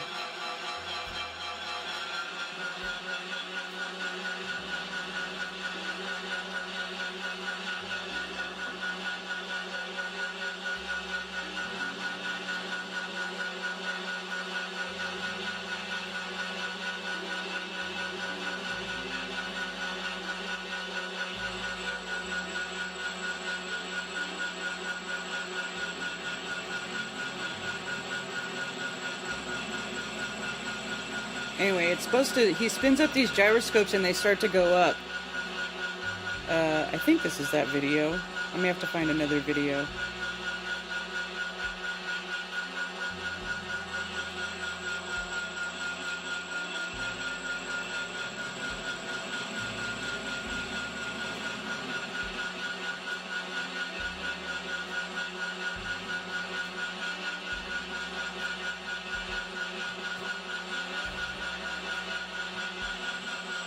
Gyroscopic lift. Let me play this one. To that illustrious list. Meet Sandy Kidd, a 53-year-old former oil industry engineer turned inventor. Move over cold fusion. After 30 years thought and the last 4 years tinkering, Sandy Kidd claims to have invented and made with his own hands the Dream Machine, an anti-gravitation device whose basic principle could be developed to get a spacecraft to Mars in less than 2 days.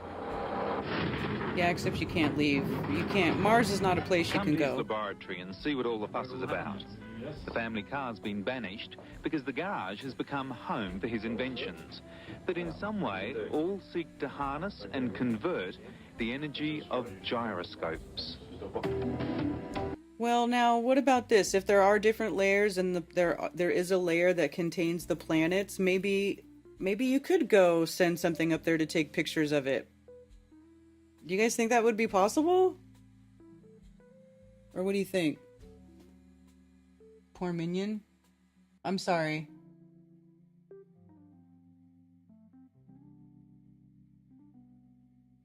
Flip Flat Musicians for Truth's been around. He never really went anywhere. He's been here.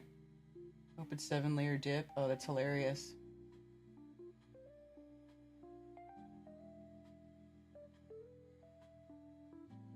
I have 2 puppies left also.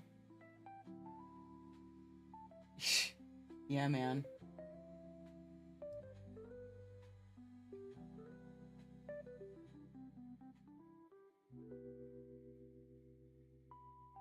Make hobo chili. Mars is an imprisoned fallen angel. I mean, can't rule it out. Gyroscopes appear magical, and that's the attraction of them as children's toys. But the gyroscopic forces that allow them to defy gravity for as long as they keep spinning can be extremely powerful forces indeed. When I was in the Royal Air Force, I had the occasion to remove a gyroscope after a flight of a Vulcan bomber. I removed the gyroscope from its housing, or from its mounting, and backed down a ladder with it. I turned around sharply, not by a great amount either, and the thing threw me on my back. Now, it's quite a little device, 3 or 4 inches in diameter, but the power on it was quite frightening. And this is one of the machines that Sandy's built. Basically, a couple of flywheels linked to a model aircraft engine for this display purpose. Now, if this were to rotate around that axis, then suddenly centrifugal forces would try and move those wheels out. But if you start rotating those flywheels at the same time as all that's happening, then suddenly gyroscopic forces come into play that try and force those wheels inwards. Now, what Sandy claims is that the energy required to move those wheels inwards is less than the energy required to move them out. The difference in energy, the net energy, he claims to have harnessed into vertical motion. But such a claim contradicts some very fundamental laws of physics. The classical one is Newton's third law of motion, which is that every action requires an equal and opposite reaction. And Sandy is doing a bit of magic to try and get an action without a reaction. So, does he? I don't know. If I had to bet, I would say he hadn't. But I believe that every law of physics ought to be given a very good kick out the backside every so often. And I'm sure that Sir Isaac Newton's ghost would be delighted with seeing some good experiments done about this. So, does it do what Sandy claims? For this demonstration, he's rigged a set of pulleys, string, and a bucket full of nails and metal to exactly balance the weight of his device. Once in equilibrium, he starts the model aircraft motor to to keep the gyros spinning. If those spinning forces get converted into linear momentum, he believes his device will rise against gravity.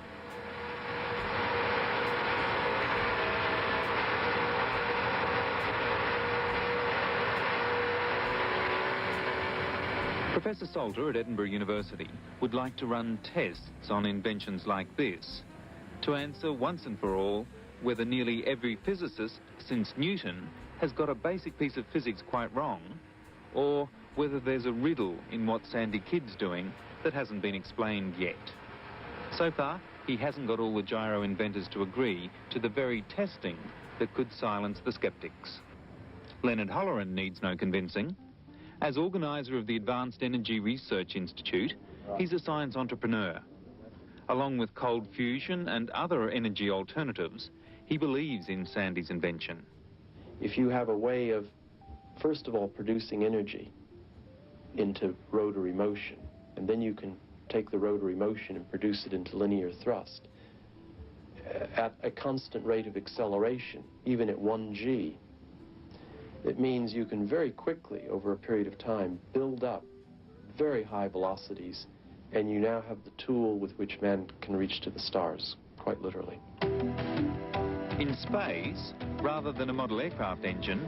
Yeah, they don't do that, though. They still do, like, straight up, like, rocket power, explosive rocket, full blast. That's what they do. They don't actually use this stuff, or at least that's what they tell us. You been trying to find that? Yeah, it's Sandy Kidd's Gyroscopes. It's a fun one to look at. Because it's interesting. You know, when the gyroscopes start spinning, it's like, it defies what most people understand as normal physics. It's very interesting.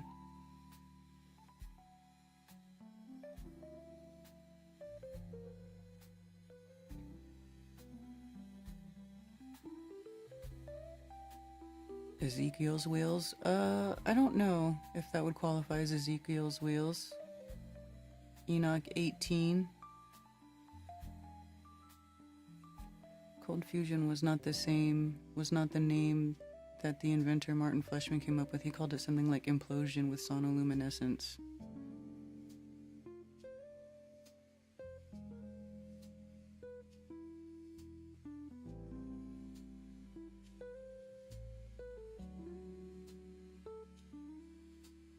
There are some declassified or leaked government documents discussing a boundary in a liquid space I found credible. The take was they didn't have a clue as far as answers. Well, you know, and then they do things where they say that they discovered, like, an invisible barrier. Let's see if I can find it.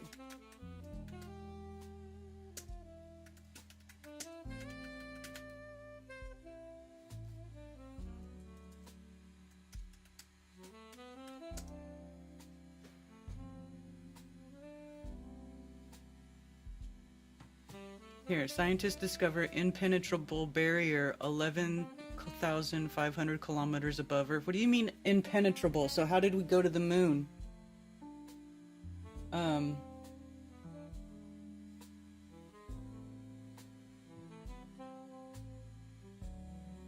barrier was discovered in the Van Allen radiation belt, a collection of charged particles gathered in place by Earth's magnetic field.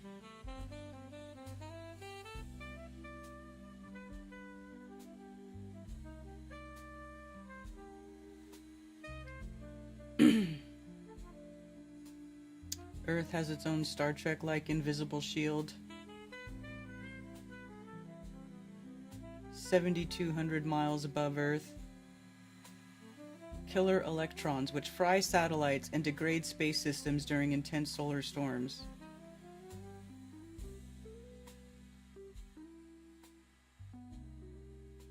So how did they get through this and go to the moon then? Thank you for calling Coffee Talk. You're on with Karen B. Oh, hi, Karen. It's Marcus, or the magnet guy. I was sort of wondering, did Elizabeth get disfigured in her car accident? Do you know? No, she did not, as far as I know. Oh, okay. Why? Well, basically, I was wondering, there could be a possibility they tried to degauss her, which would be extremely painful. So they have to cover it up with a car accident. But she would basically feel it. In the beginning, it's usually with weed when you exhale it, and then your body lights up like a Christmas tree. And then the parts that light up don't get warm. They kind of stay cold for a while, and they hurt a little bit. And I was wondering if anything like that was going on with her, because that'll usually get a person hooked on really bad drugs if they don't know what's going on. I don't know about anything of the sort. Oh, okay. Just that she ended up disappearing off the face of the, well, basically from everywhere she used to hang out. She doesn't hang out there anymore. Well, I So was just wondering, on Clubhouse the other day and she was in there, so she's still around. oh, I'm missing it. Okay. Would you mind if I send you an email to send her? I guess you can, sure. Sure. Oh, thanks. Oh, and by the way, I was sort of looking at the gyroscopes. Didn't we already show that a gyroscope could float in the air a long while ago, like a single gyroscope floats in the air? No. Have you ever seen those? No. Oh, on Globebusters. Basically, they would spin a gyroscope really fast and then drop the bottom off of it, and it would stay in the same spot it was in, floating in the air. And then they basically usually put like a bubble over it, and then throw some smoke inside, and it looks just like a representation of flat Earth. I don't know if you ever saw those, but it's off of Globebusters. I know they showed that video. I don't know. I don't recall. Maybe Cammie will recall and she can say so in the chat. Yeah, because the floating gyroscopes is sort of like, I thought it was like old news. But if this guy thinks that he's gonna this is go old. up and, This is like from the 70s. Oh. This is old. Sandy is Kid. it? Yeah, this is old. This was a while ago. That is old. wow, it's amazing all the shit they never taught us. Isn't that nice? Yeah. What a wonderful education we got. Mm-hmm. The other thing I was wondering, did you get a chance to take a look at the video that I outlined where the government wants to give you a free house, car, and anything else you might want? I think you call it claiming your sovereignty instead of a straw man game. No, I don't know anything about that. Oh, okay. All right. Well, that's pretty much everything I had. And I'll send you an email. Hopefully it'll get to her. It just, do you know when her life will come back to normal? Any thoughts on it? I don't. You know, I don't know. I'm not all up in her business. You know, like I send her messages and I just check on her and make sure she's okay. She seems okay, but, you know, I'm not helicoptering over Lizbeth. Gotcha. Okay. Well, we'll see what we can do. Okay. And you're absolutely right. Jaron is turning into an asshole. but I think that he figured out that maybe if he turns into an asshole with flat earthers, he'll start seeing some of the money that we all think that Globers get because they're pushing what NASA wants. So I'm pretty sure that I'm amazed that Jaron isn't raking in the cash going globy. How do you know he's not? Because he would have moved by now. I don't know. Or he would have got a better car. He would have got a car, or he'd basically have more time online because he still works for Uber part-time along with his wife, or all the other Ubers that exist nowadays. So I don't know. I know that he hasn't quit those jobs. He's still Ubering, and so is his wife. So basically, the big money that everybody's talking about, it ain't happening in his life, where he'd quit working. At least I'd imagine. Because I know McToon pulls in around 30 to 50 grand a month to keep his staff going. I just don't know if maybe Jaron thought that if he turns into a flat Earth asshole, he'll start seeing the same kind of money. Because FTFE pulls in a large chunk, and so does Professor Dave there, or douchebag. They're all pulling in like between 30 to 50K a month, and I think that's what Jaron is sort of hoping to cash in on. I don't know. All right. Well, something to think about. Anyways, Okay. thank you very much, and I'll send you an email sometime Okay. to pass off to her. Hopefully it'll get there. And great job with the show. Thank you. Thanks.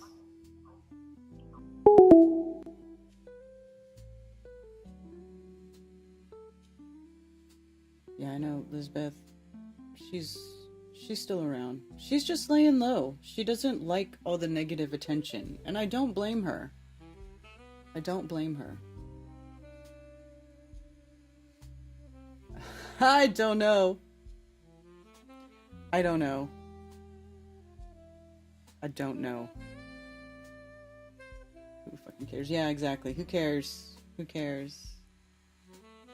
Who cares? It's not me.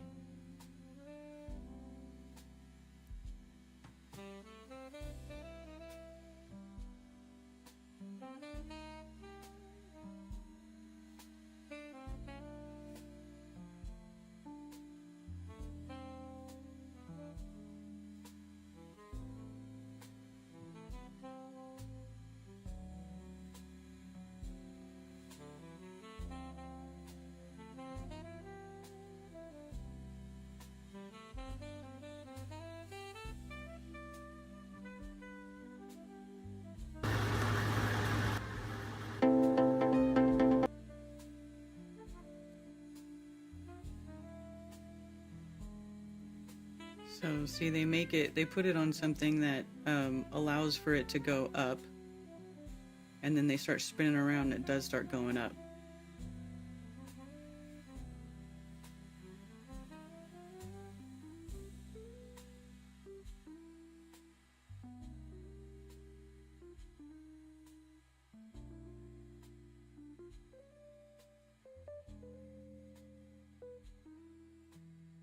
Horizontal rotation by a finger is now applied. Now look, so the opposing gyros, he just spins it and they lift themselves up.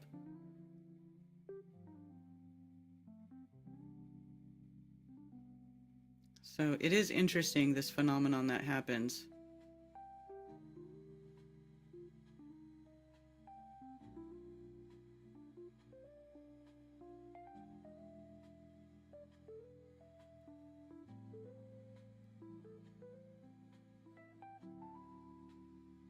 So yeah, how to produce that into some sort of craft, I don't know. That's beyond my pay grade. But it's interesting to think about. That's not profitable. No one gets paid for telling the truth on YouTube. This is a fact. This is a fact. Truth does not pay. No, it costs money to tell truth on the YouTubes. You basically end up net paying money to do it.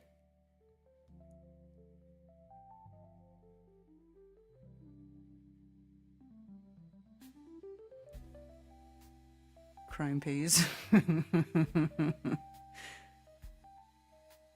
Gotta say, it's kind of creepy how people get obsessed with our personal lives. It is.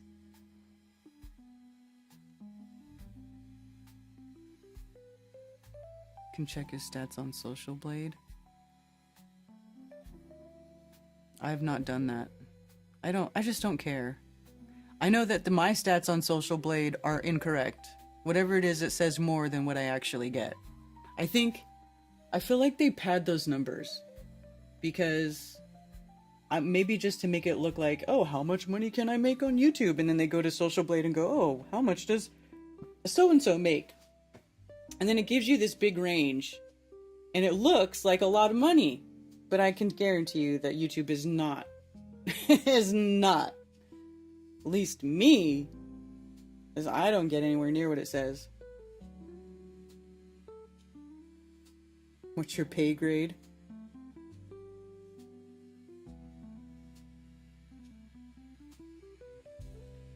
giving a horoscope to people's future. They do. They totally pad it.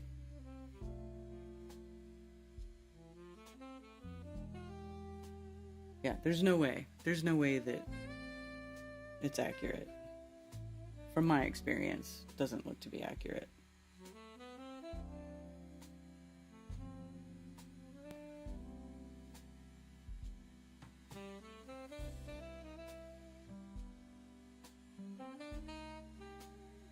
Here's another cool space BS story.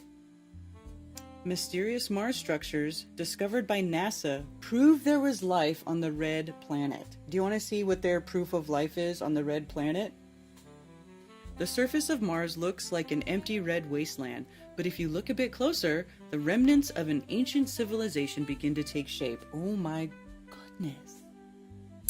At least that's the conclusion of George J. Haas, the founder and premier investigator of the Mars research group known as the Cydonia Institute. Cydonia, what a weird name. In his new book, The Great Architects of Mars, Haas analyzed dozens of photos of structures on the Martian surface that he is sure are man-made. Those include pyramids, a keyhole-shaped formation, and even one that looks like a parrot. Can you believe it? They made a parrot glyph on Mars. What are they trying to tell us with their parrot glyph on Mars? According to the author, these formations may be the remnants of once magnificent cities, towering pyramids, gigantic geoglyphs, and more. Geometry, Haas said, is the marker of civilization. It has spent more than 30 years meticulously studying NASA images of the Martian surface to look for geometric features and patterns that can't be explained by nature alone. Oh, because nature doesn't make geometric shapes at all, ever, never, ever. There's no natural geometric shapes in nature at all whatsoever, anywhere. Come on, people. That's a bunch of bullshit. Anybody with half a brain knows that is such a bunch of bullshit. I mean, what is sacred geometry? Where do you find sacred geometry? Oh, I don't know, in crystals that naturally grow without any help from humans into these predetermined geometric forms with precise angles and proportions. Oh, what is that? That couldn't be, geometry, could it? It's just wild to me that they think that is what. Like, if you see geometry, that means it's man-made. No, it doesn't. Man did not invent these shapes, these geometric shapes. Man saw these shapes in nature and then adopted them and started using them because those are the building blocks of the realm. Duh!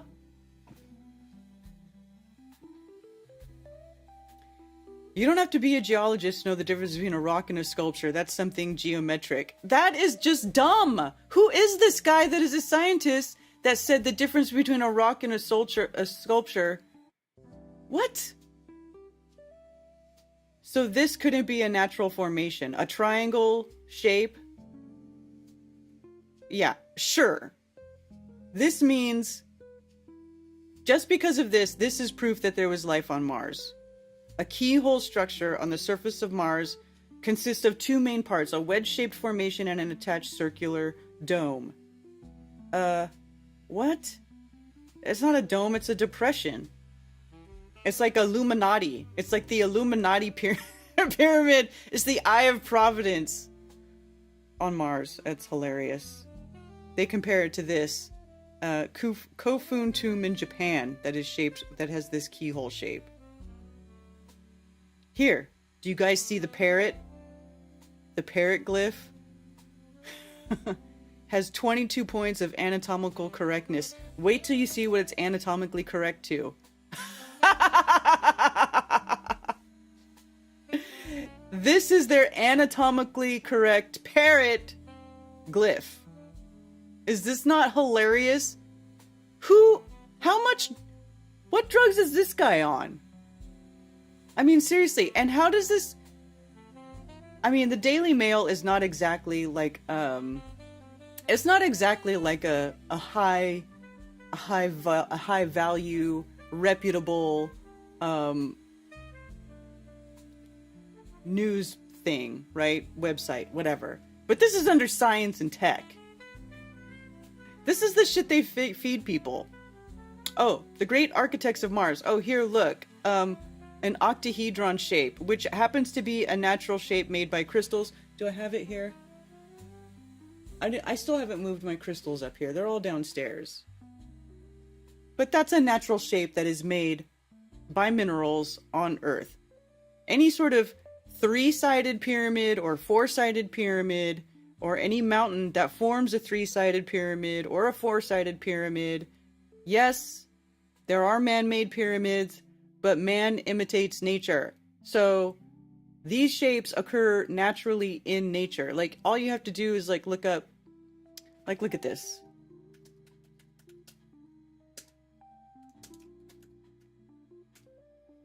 See if I can pull some pictures up real quick.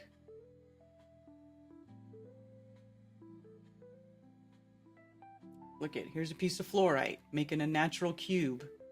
Oh, look, it's geometry. Oh, look, okay, so right here, this is a good example. So here's a fluorite octahedron, okay? And this fluorite octahedron is still in part of a matrix in quartz or whatever, but it's in a matrix. So you could just imagine, and fluorite is not the only mineral that grows in this shape. There are many minerals that grow in an octahedron shape as a natural form that it grows into. So how about maybe just the top part is sticking out from the surface? What's below that shape could be another one, another octahedron on the bottom of it. But you wouldn't know because it's too freaking big to go digging under a mountain to go find out if the octahedron continues below the surface. But it doesn't matter because it's a natural shape that you find in nature. So to say that automatically means civilization is a huge assumption. It's a faulty assumption. So like, look right here. Look at that. So the top part is sticking out. Another mineral that does this. Let's see. Let me see if I can find.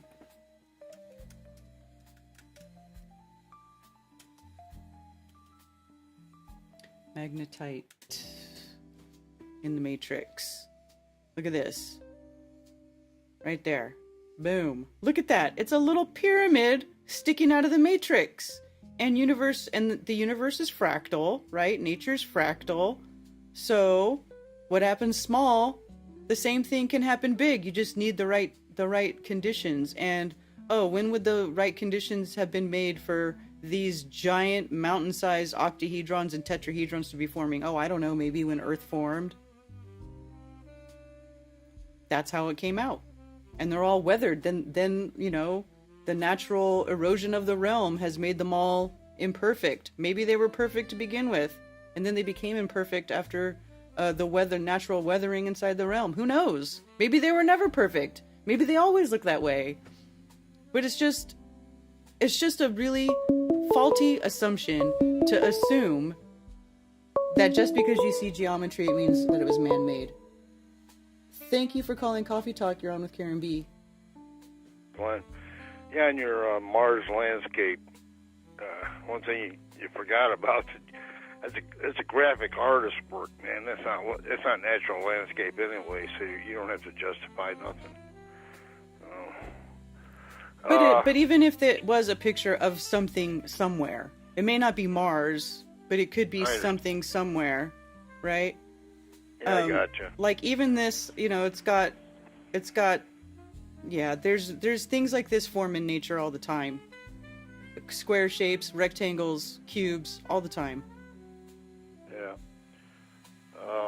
I just got to drop a couple things, just a couple ideas I have for myself personally.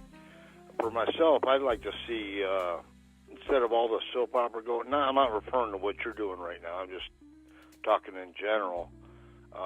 Instead of all the soap opera and stuff going on, there's two big developments in the age of cosmology and space audit circle.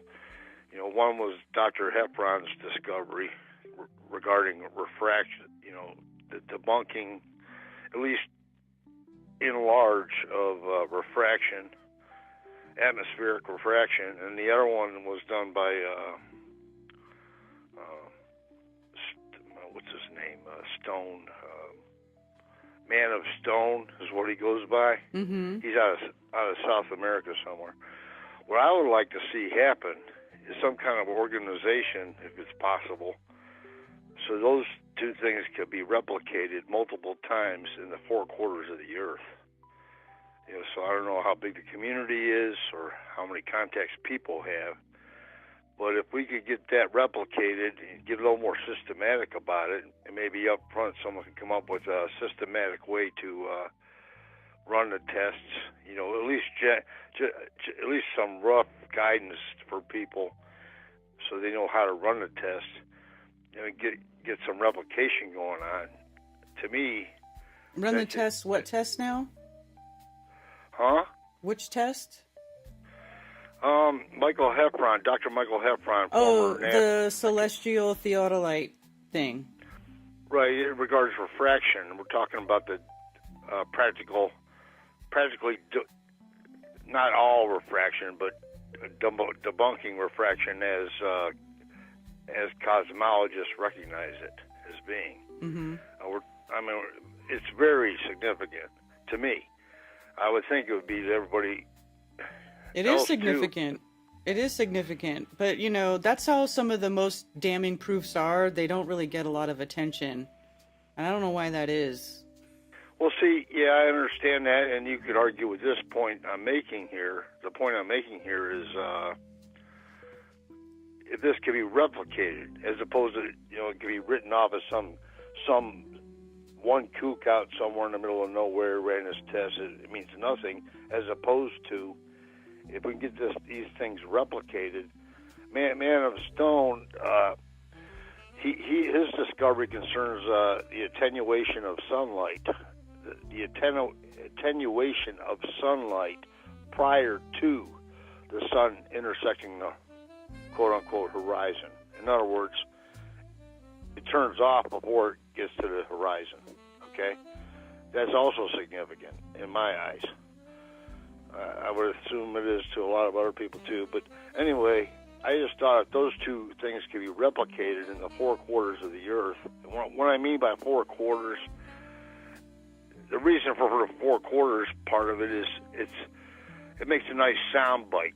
You know what I mean? If you're able to say that it was replicated in all four quarters, that is the southern and northern hemisphere and the eastern and western hemisphere. You understand? Right.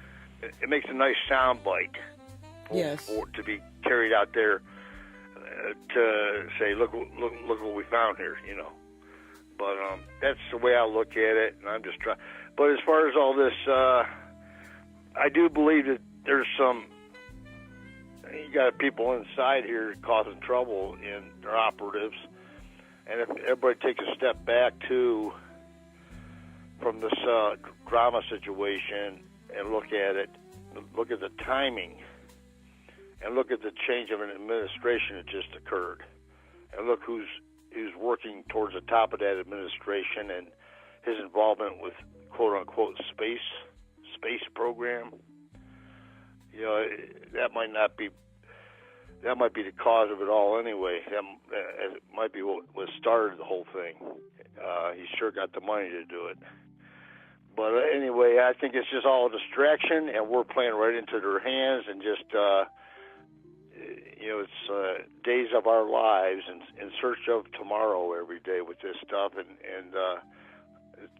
you know, it's kind of like we've got some discoveries here. Anybody want to start checking around, you know? Anybody with the wherewithal you know, to just, you know, put a telescope up and take an azimuth and elevation and all that. But anyway, that's what I'm thinking about. Yeah. With all this. Just ideas. Yeah, definitely. All right, bye. Take care.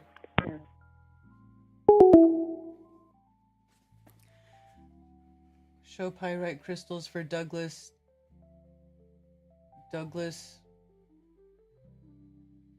Yeah, the octahedrons are not square. Well, there's fluorite cubes too, though. Fluorite makes cubes. I think my fluorite is downstairs in a crystal grid, to be honest with you. Oh, here's one fluorite.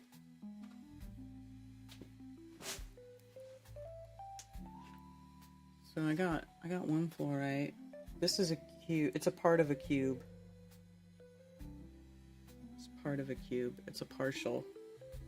It's like two cubes that started growing together. And it's not perfect. The back of it is, you know. Let's see.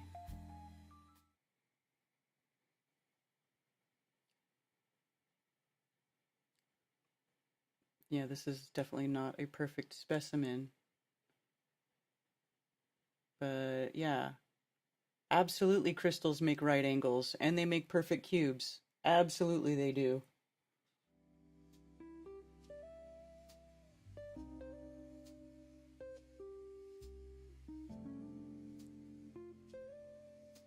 Cleavage planes are 90 degrees, yeah. It also does under right conditions in nature. It exists in many areas, Douglas. Most of the market is lab grown. Oh, bismuth, yeah. We have shown melting bismuth and crystallizing live, by the way. It is, yeah, you could do it.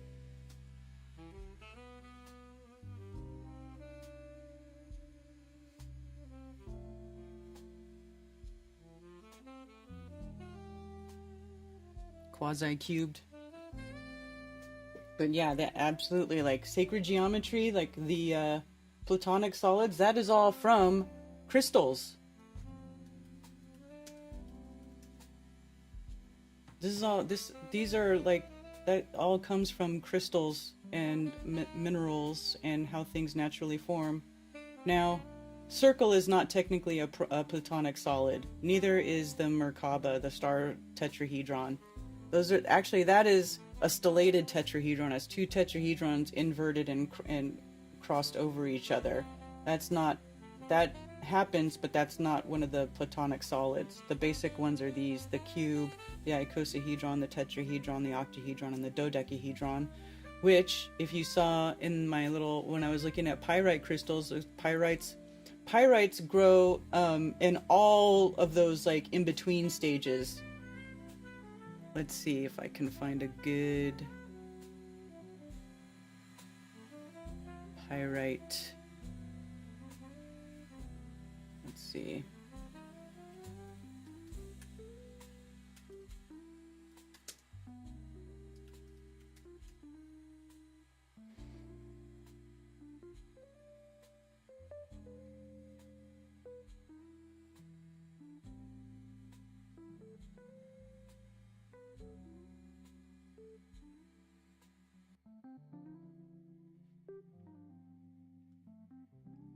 That did not bring up the right.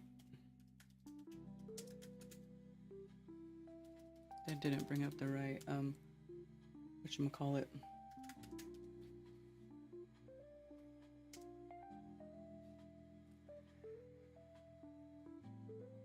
So here we go. These are all the forms that you can find of pyrite. And if you look at this, okay, this is actually, these are actually, they are forms of growth. They're like stages of growth. So like it can start as a cube and then grow into one of these, or it starts to, like, you'll get these truncated cubes where the ends didn't grow. That's what this is right here. But it's really just a cube, but it's incomplete. It hasn't finished growing yet. They're like different stages of growth. So let's see.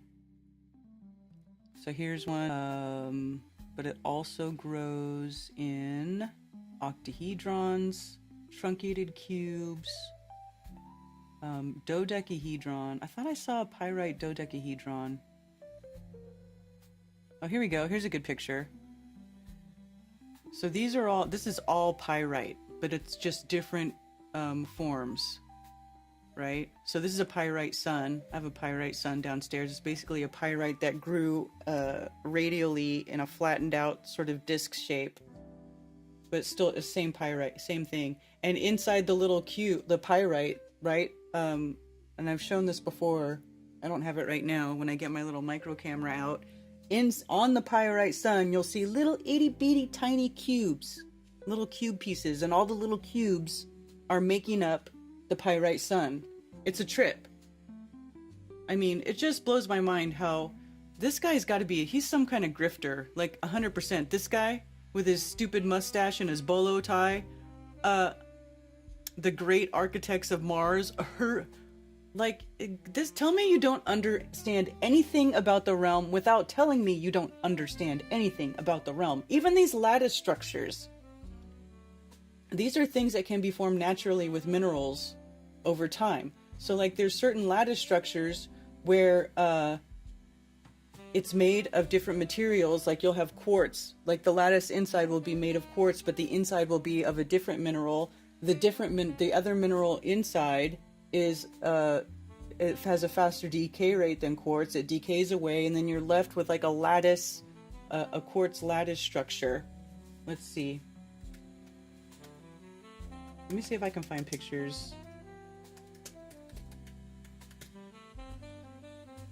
Talking about what I'm saying.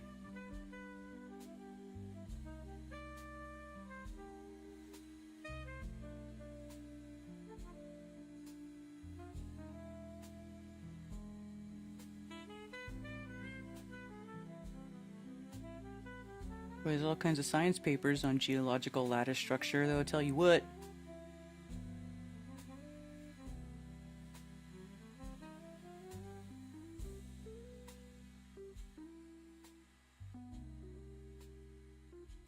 I would like to find a picture of it happening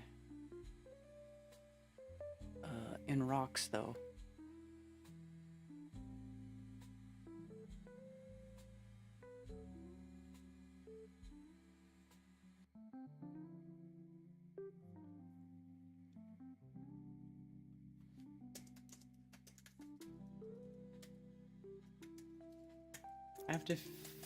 I have to find the right words to bring up the pictures.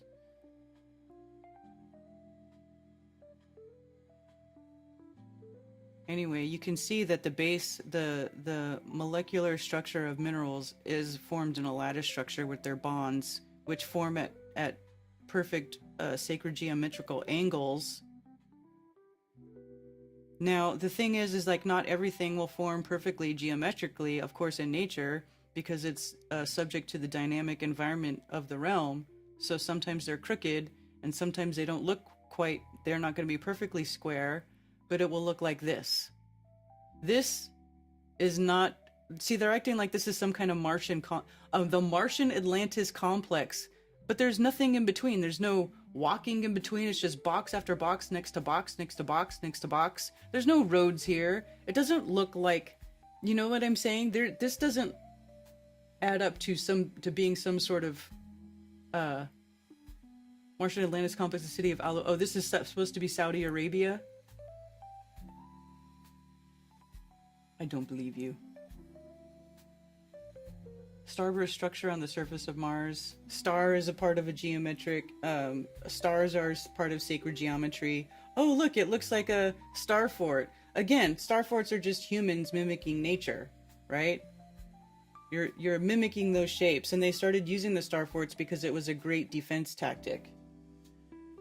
Hexagonal columns. A space lattice from Never a Straight Answer. Nature definitely makes right angles. Yes. I have the original GIA A and B charts. They're worth something now. I also have the analog equipment where you get to see what you were doing instead of a machine spitting numbers on a screen. Encyclopedia of Crystals by Judy Hall. I might have that. I have a few crystal books. Because I was studying crystals. I was taking crystal classes in She all the time. I think I might have put them. Did I put them downstairs? Or is that one of them? I think one of them's over here. Oh no.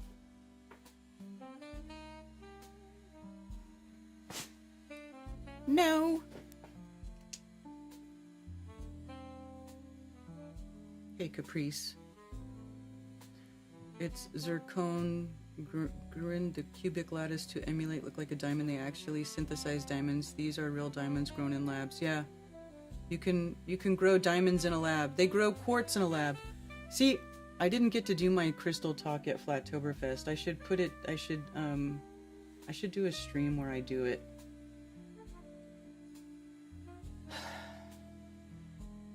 But you know, I just got so meh.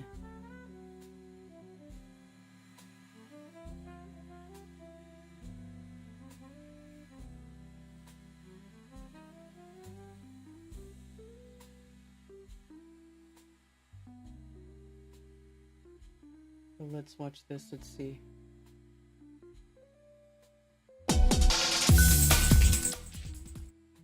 This is how they make quartz.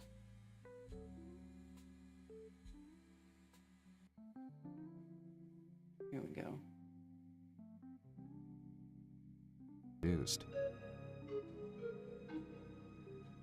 Used for electronic devices. Let me see if I can just scroll through here. Ba-ba-ba. So they take quartz material, like purest quartz that they can get from a mine, i.e.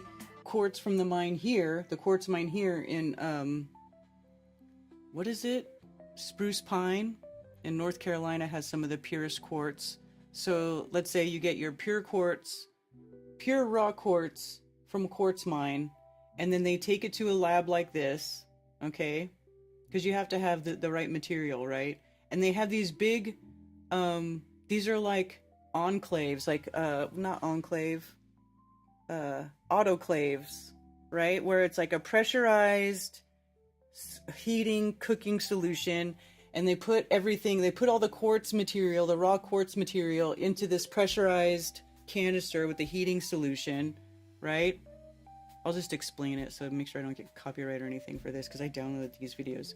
And then they dissolve the quartz. So you have to put a special mineral inside the autoclave with the quartz material, right?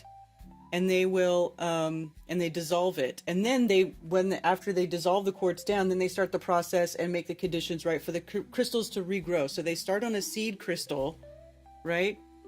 And look at these giant quartz crystals that they grew inside the autoclave, right? So they have little seed crystals for the form to start, right? And then like 6 months or 9 months, they grow it. Watch it. Her reaction is hilarious.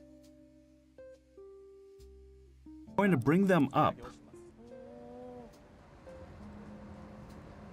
Quartz crystal production. Here they are. These are synthetic crystals. Oops. No. Wow, so sparkly. So sparkly. Yeah. These are synthetic crystals. They're grown synthetically, but it's still quartz crystal. It's still quartz. It's pure quartz that they use in the electronics. Wow, so sparkly. There's steam coming out. They're really freshly made crystals. The extraction work is carried out once every few months. It's a moment that's rarely seen. Flattoberfest. Oh my They're God. coming up one after another. They say their ability to produce this large a volume at one time makes them one of the world's top companies in the field. I mean, look at that. There's quite a lot. About 200 in total. 200. So It's look like at these a giant quartz crystals tower. that they grow. And they grow these in under a year. It's like 6 months, 6 to 9 months they say that they grow them in.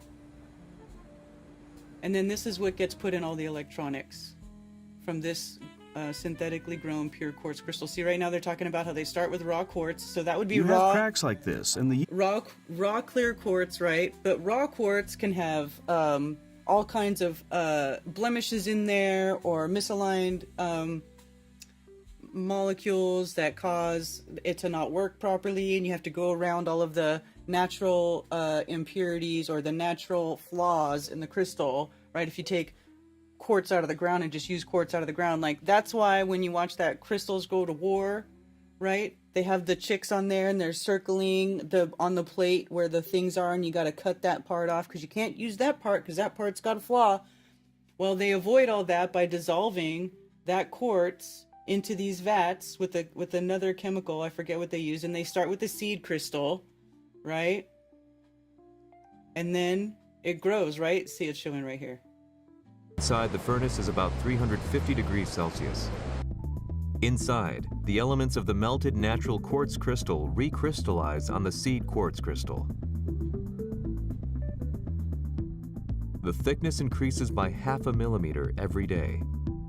0.5 millimeter every day the quartz grows. Inside the cauldron, which blocks out impurities. That's not millions of years. So it's like, it's funny, you know, like, that's why I talk about a lot of these geologists and stuff. They probably are pretty accurate in the manner in which these things grow. The timeline is grossly exaggerated,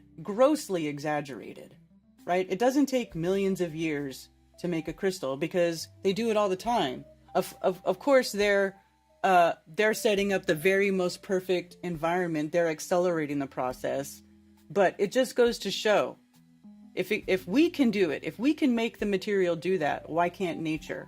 Why can't nature, these materials grow that quickly in nature? Sometimes it's slower, maybe, but why couldn't it grow that quickly in nature as well? Why does it need 4.5 billion years? You know, they'll pull out like an amethyst quartz crystal, like from the crystal collector. He'll be like, what? This is 4.5 billion years old. Well, actually, buddy, you don't know how old it is. It's probably not 4.5 billion years old. It could probably be a couple hundred years old. It could be 10 years old. It could be anywhere in between. You don't know. You will never know. Because the minerals are immortal. Hey, Ben. Hail.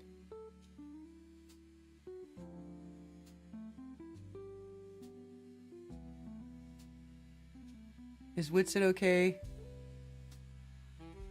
Witsit is not going to be a speaker at... Witsit's not a Glober. Why are you guys saying that stuff about Witsit? Why isn't Witsit allowed to take time off for his family? Maybe he needs to take care of some personal things. Maybe not every single minute that Witsit spends needs to be at the service of a bunch of flat earthers. You know what I mean? He's not... Please don't say that. Synthetic in gemology refers to actual mineral being produced in a lab. Simulant means something that is intended to mimic something else. Synthetics have identical physical properties. You don't even need a seed crystal. That makes it go way faster, though. Yeah, exactly. Yeah, it's like the seed crystal is like telling it to grow in the certain way that is the most beneficial for them to slicing that thing up and putting it inside of electronics. That's my guess.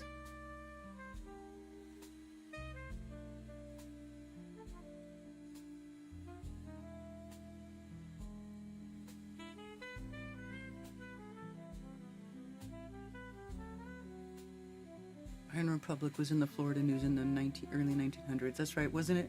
Bruce McGuire, Bigfoot, best evidence. There, signs of an unusual... I think you sent me... Oh, it's premiering right now? Did you send me... I think I started to click on another link that you sent me, and then I got distracted and I never really got to finish watching it. That's how it is, though, all the time.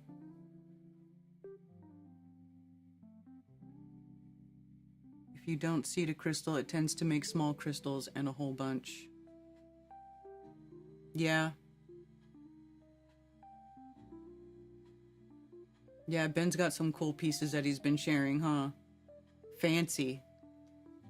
Bougie. Bougie pieces. It never takes us millions of years to grow in a lab, and we grow it all. Yeah, exactly. Nothing takes millions. It does not take millions of years to grow these things. That's the thing.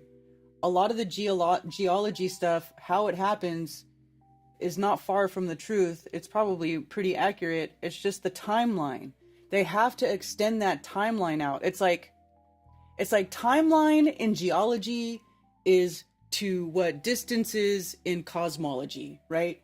They put in these vast distances for these for the objects in the sky to make it seem like, you know, space is what it is. And that's the same thing they do with geology. They stretch out these amazing timelines. They make it super stretched out so that it can account for their evolution bullshit theory, maybe even help to account for Big Bang and long form, like deep time, deep time and development of a planet and blah, blah, blah, blah, blah. But like, if everybody knew that these things happened in like a tiny fraction of the time than what they told us, then there would be a lot more questions raised as far as that deep time, that extended billions and billions of years, that crap. Which then, of course, brings you back to creation and having an intelligent design and blah, blah, blah, blah, blah. And my goodness, boy, we certainly can't have that.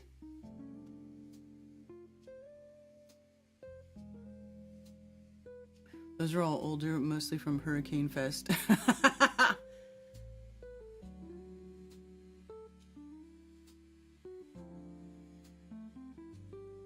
Can't prove millions. That's what I'm saying. The timeline is super extended,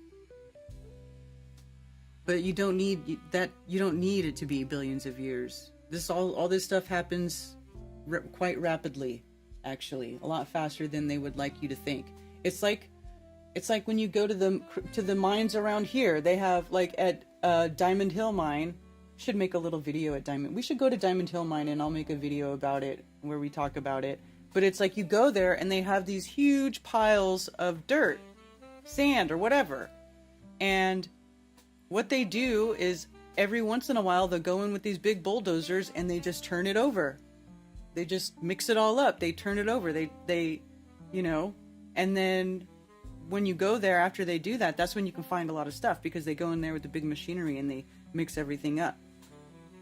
So stuff that was underneath that was probably forming while everybody was digging through the stuff on the top, you mix it all back up and it replenishes.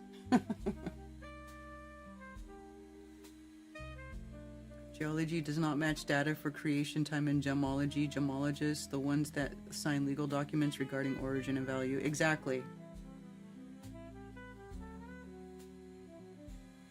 So there's two different standards going on there.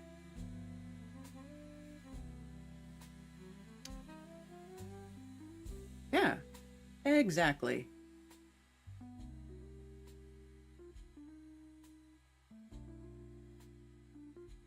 And just because you see geometric figures in nature doesn't mean that it was civilization or man-made. And this stupid parrot, oh my god, the anatomical parrot, that is a joke. Are you kidding me?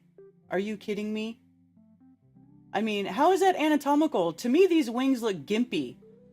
What parrot could fly with wings that are that short? Those are supposed to be upstretched wings.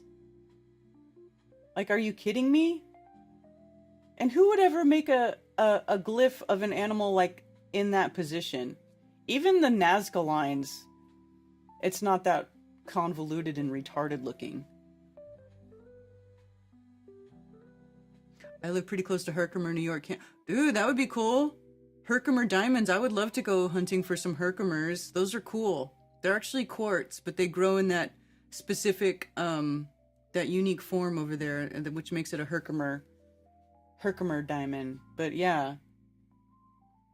A Parrot Road pancake, right? I mean, it's just a joke. But this is the kind of stuff that people will eat it up. They'll eat it up, man. They love it. Uncovering lost alien civilization. And because everybody's all obsessed with Mars, because Elon keeps telling everybody we're gonna freaking go to Mars. We're definitely not going to Mars.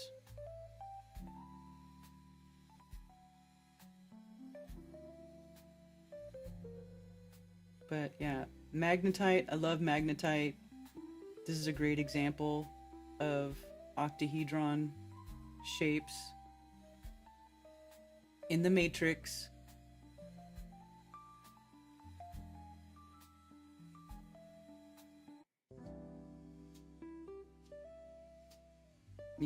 And absolutely doesn't need any help from man to form this way.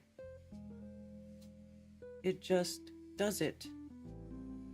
It's the original programmable matter, programmed by the creator to, grow in these shapes and exhibit the properties that it does.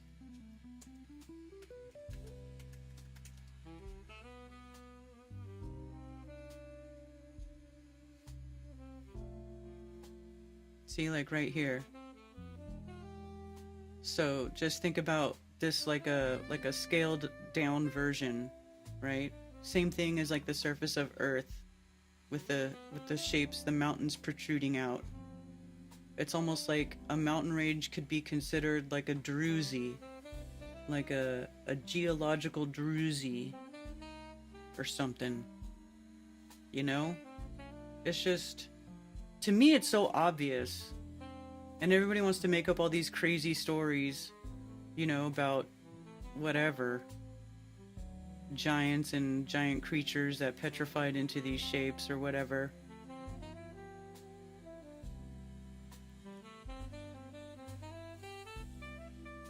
I got whole pans of magnetite currently. Mars was the god of war, so we may be going to wars. Well, there are wars going on. They don't call it an official war, but they're constantly at war.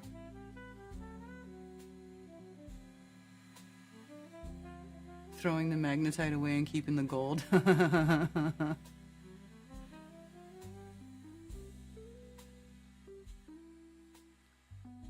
Fluoride cubes I've been collecting for a while. It's nice having minerals as a topic on the show. Yeah, I have all kinds. I love it. It's my most favorite thing. Because once you start looking at the different minerals and the different properties, you start seeing that everything, you know, comes from nature. This is all put here by the Creator. And look at all the wonderful, magnificent things that we do with all of this stuff. I mean, it makes modern life possible by all this stuff that the Creator put here. These natural minerals and elements and stuff that are all over the place. The Earth provides, man. And it's just funny that, you know, that this stuff happens and then people like that Yahoo want to take away from the natural wonderment and intelligent creation that we live in and say, oh, aliens did it. You know, like all of that. That's why so much of that stuff, I just find it to be basically, when it comes down to just anybody anywhere doing anything they can to avoid acknowledging that this place is a creation, and the Creator behind it is the knowledge is and wisdom is immeasurable for all this stuff to be here, and all of the infinite combinations and things that can be done with all of these natural materials. It's really true. We truly do live in a magical place, and it's pretty awesome. So that's what I like to think about.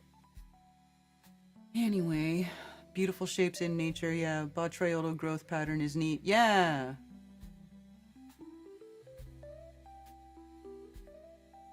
Also overwhelming, intelligently organized. It floods you with the beauty of the brilliance. Yeah, it really is amazing. And then if you start going out and looking in nature and you start looking at the rocks and you can see like those cleavage planes and stuff will align between huge mountains right next to each other. You'll see it, you know?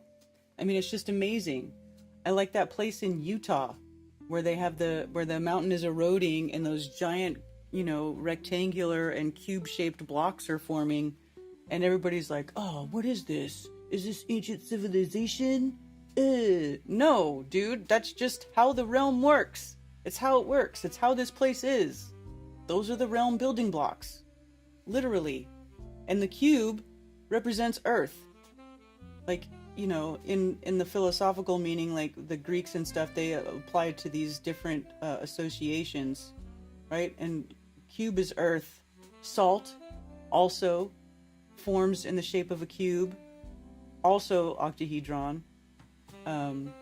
You know, so each of these are associated with these things. Dodecahedron is ether. But you see, they've got the shapes, the angles in there. The 108. 108,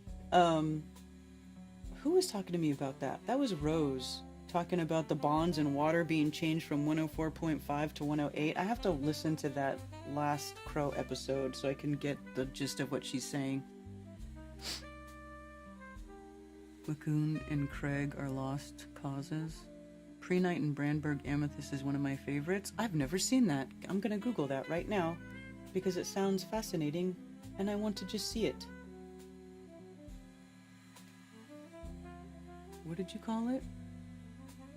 Prehnite.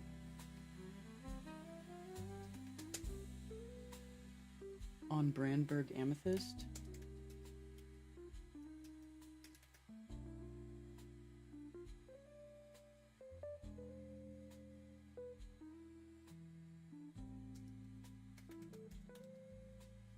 Let's see if it knows what I'm talking about. It did. Okay. Images.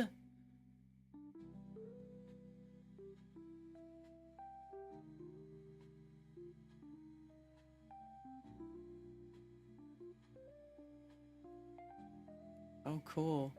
Is this like where stuff grows on the outside of a quartz crystal? I love when that happens. There's a few things that do that. That is cool.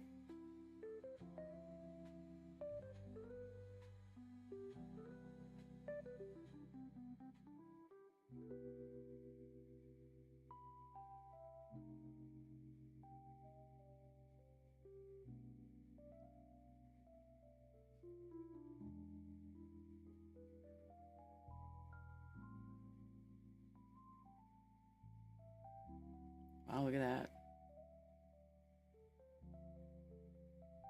That's pretty. Look at that nice window right there too.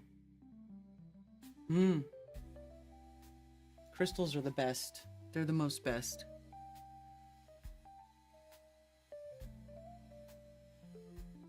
Raining here north of Sacramento. I find that it's odd that it is raining. When it rains in Sacramento, a lot of times it's raining here too. It's weird how we're like on opposite sides of the country and that happens that way. Works out that way.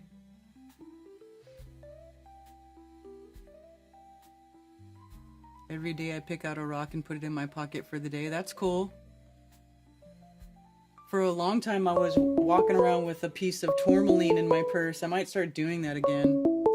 THC crystals are the best. Thank you for calling Coffee Talk. You're on with Karen B. Hey, I'm late for coffee. Sorry. How dare you? I just woke up. I know. I literally just woke up. But I want to tell you my two favorite minerals and see what you can tell me about them. Okay. Okay, so I love malachite. Mm-hmm. And also hematite. Malachite and hematite? I'm drawn to both of those for some reason. Well, they're beautiful. I guess that's the main reason.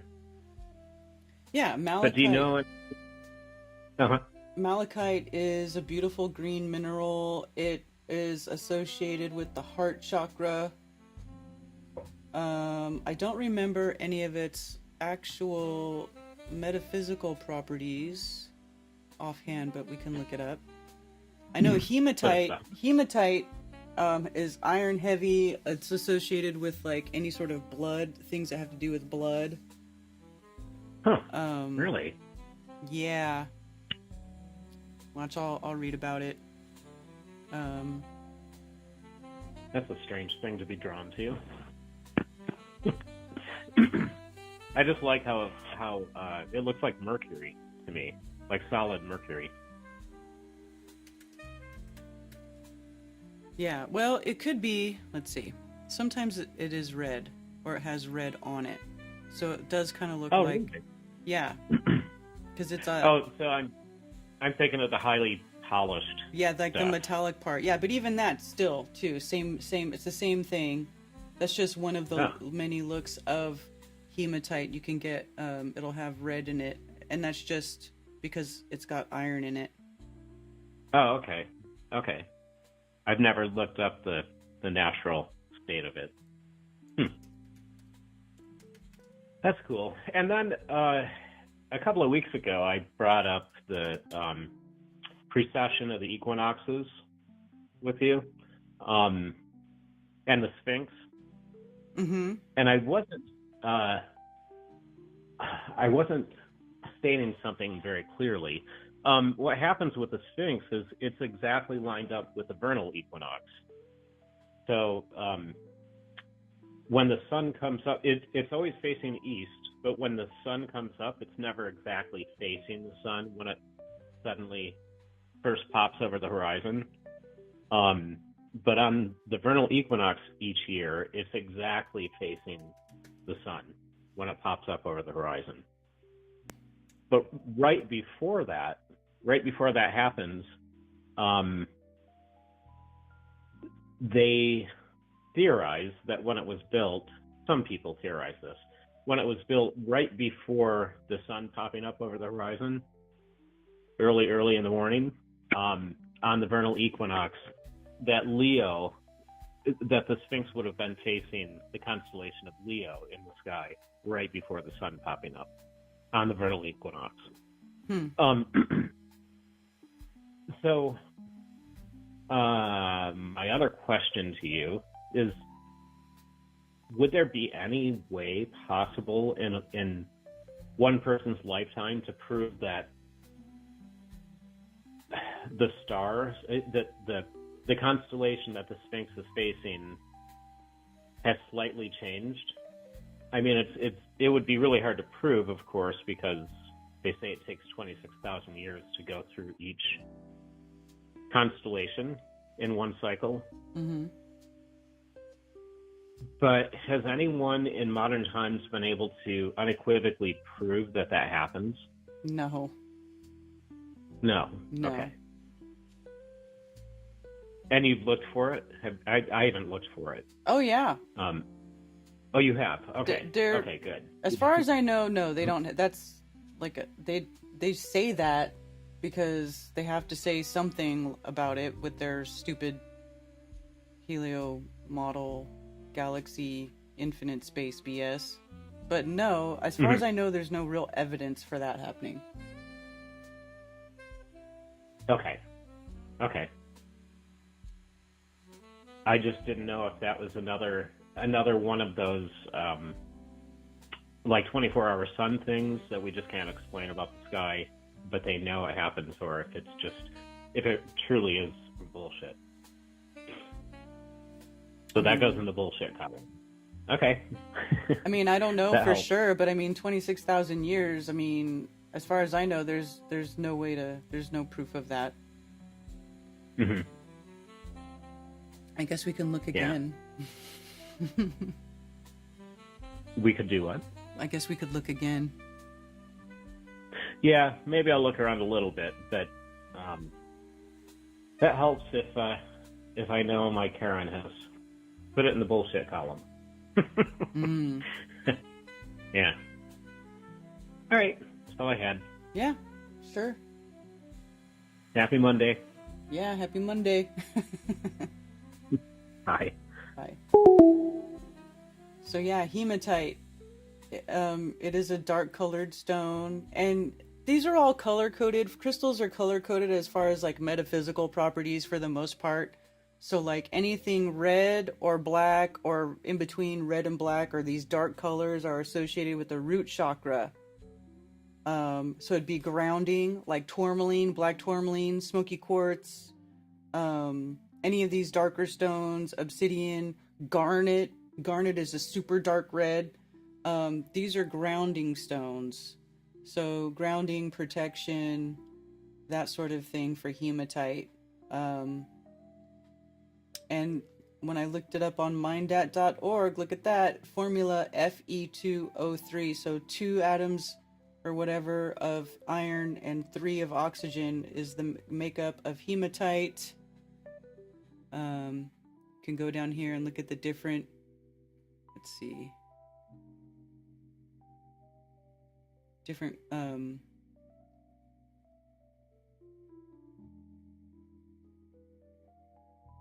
crystal formations, and then it rotates and shows you all the different faces. Love it.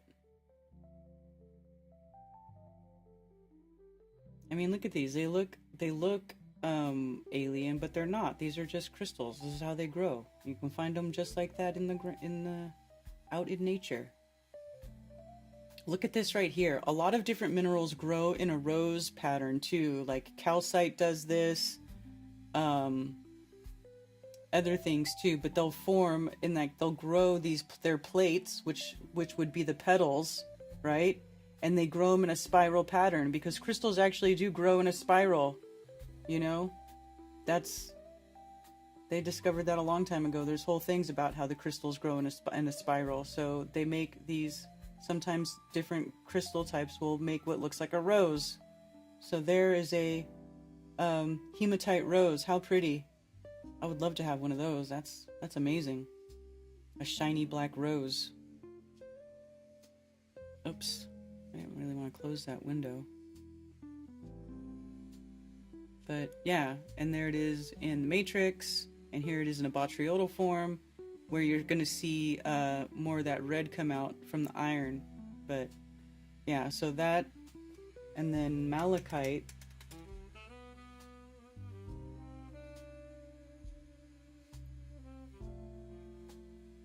Oh, look at that. I haven't seen malachite like that. That's interesting. Doesn't really grow in a terminated, like traditional crystal shape. Typical malachite does. But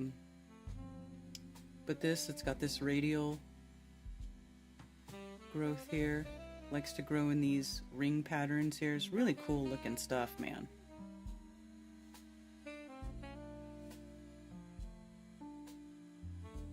But there's its crystal system base shape. And also color coded, so that's why I say heart chakra. So anything that would be associated with the heart chakra. Let's see. What can we find real quick? Heart chakra mainly, but beneficial to aligning them all. Protection stone from lower vibrational entities. Opens one to love and brings loyalty and trust in a relationship, empowering, enhancing intuition and creativity. So, I don't know, hematite and malachite seems like a reasonable combo. So if any of that stuff, if there's anything, maybe for whatever reason you feel drawn to those, that's what you need in your life. That's what you need right now.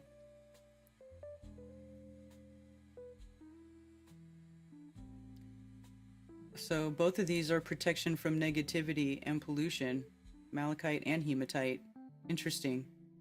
Well, there you go. Look at streak test for hematite. Okay.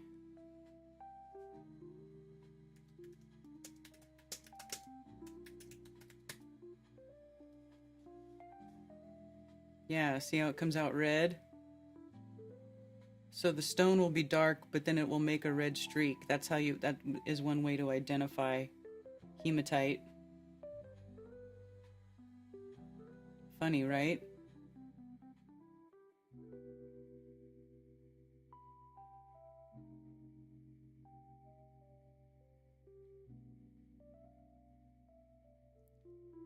So there you go.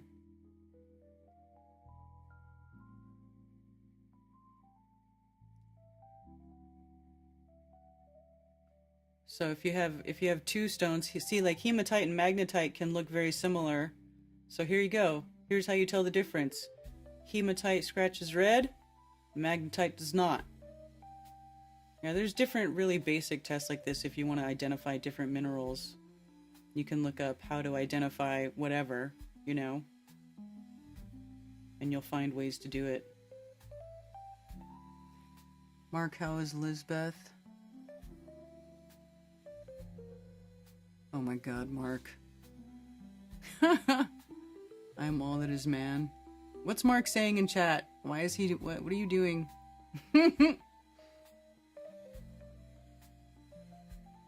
Daughter's pregnant with her 5th kid and she still acts like a kid herself. Well, that's a shame. What are you gonna do though?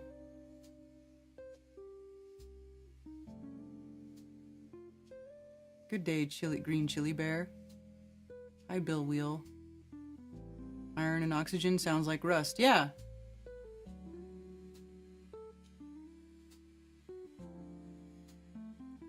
I don't know if iron oxide has the same... Let's see, what's iron oxide?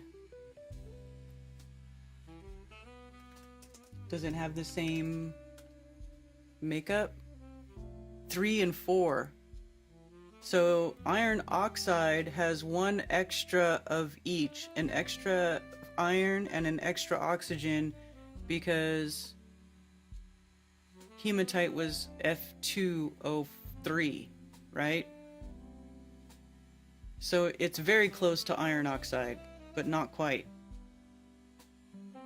Interesting, huh?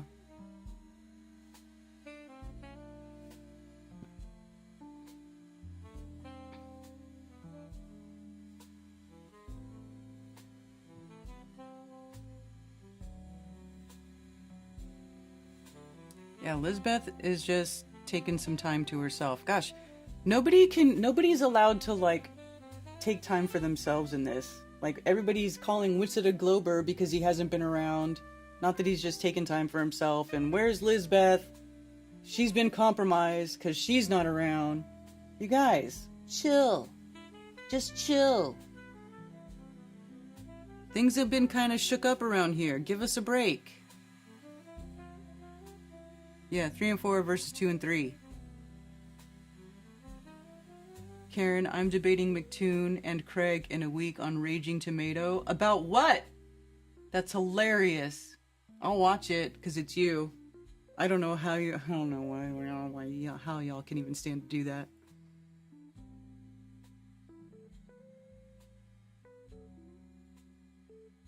Looks like they're using marble.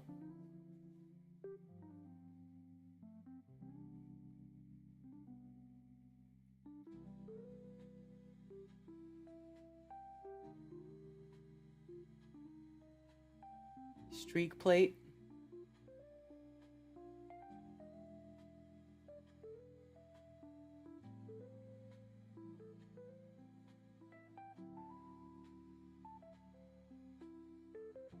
A porcelain streaked plate. So it's porcelain.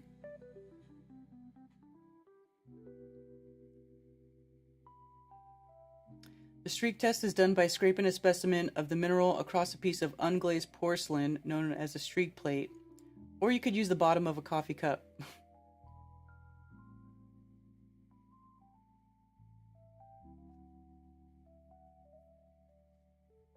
Streak colors of common minerals. So, yeah, you can even look up the color that it should streak as.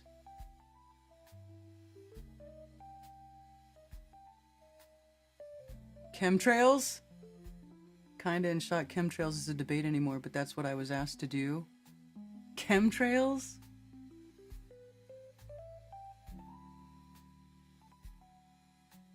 Is it rude to ask Patricia's age?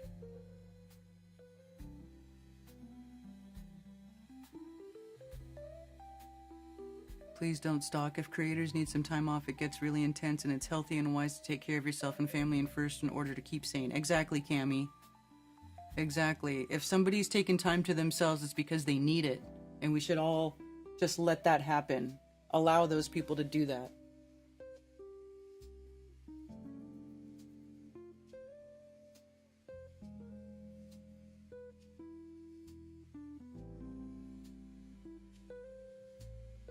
Brendam. No, she's like in her 50s.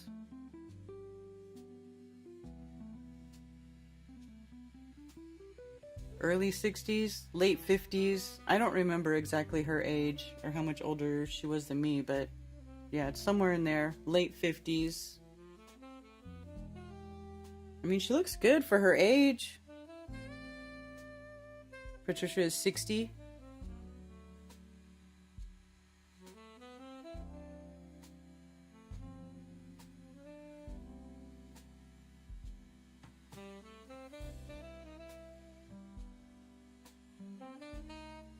Sue.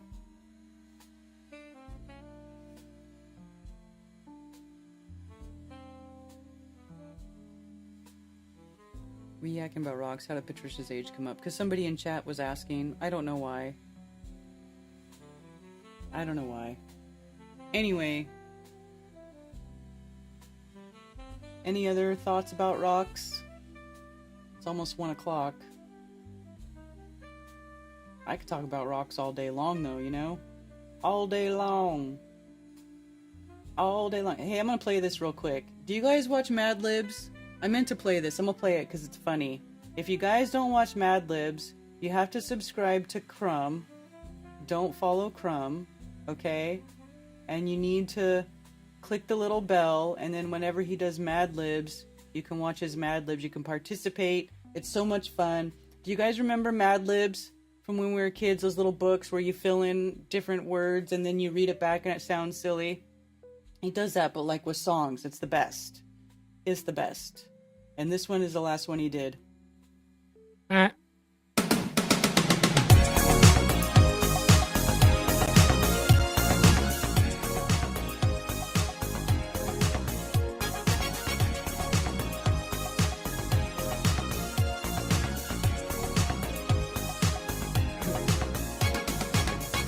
We're no strangers to prayers hell.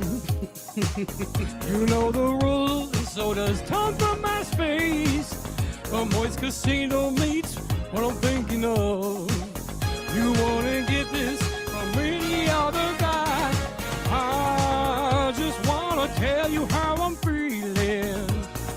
Gotta make you understand. Never gonna change your diapers. Never gonna apply half more cream. Never gonna turn the frogs gay and just handle you. Never gonna make you cry. Never gonna say goodbye. Never gonna tell a lie but snip you. Oh, we should have said never make you vomit. We've known each other for 613 years. Your husband's social distancing, but you're too shy to say it. Inside we both know what's been going on. We know the game and we're gonna play it. And if you ask me how I'm feeling, don't tell me you're too gassy to see. And never gonna change your diaper. Never gonna apply ham or cream. Never gonna turn the frogs gay and just handle you. That's hilarious. Never gonna make you vomit. Never gonna say goodbye. Never gonna tell a lie but sniff you. Gonna apply more cream. Never gonna turn the frogs gay and just handle you. Never gonna. Oh, come on, that's funny. I love it.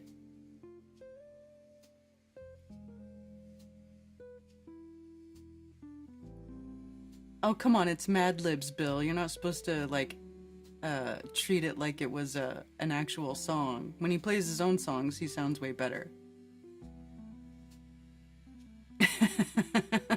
Plus, he's trying to change the words, and they're like, there's like a million extra syllables in there. Here, you guys, I'm gonna put Crumb's channel in there. You guys should all be following Crumb, because his streams are fun. They're fun, and you need to laugh. You should be laughing every now and then. We should all be allowed to laugh and have fun and joke and make light of things.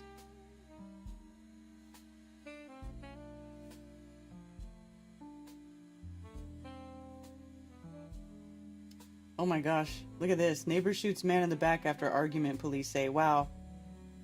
That's wild, man. People be getting killed by their neighbors with arguments by neighbors. That's crazy. Crazy. Crazy. What is going on there?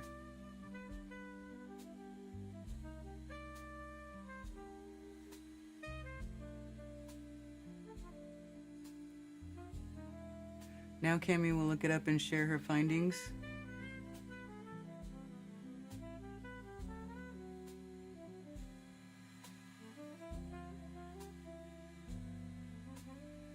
You want me to find out what the black streak plate is? Because it says they used said they used porcelain.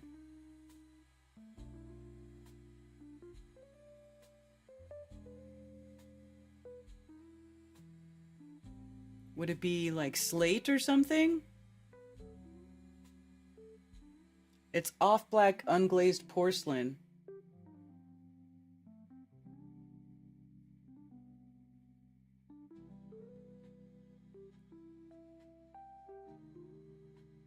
$12 plates.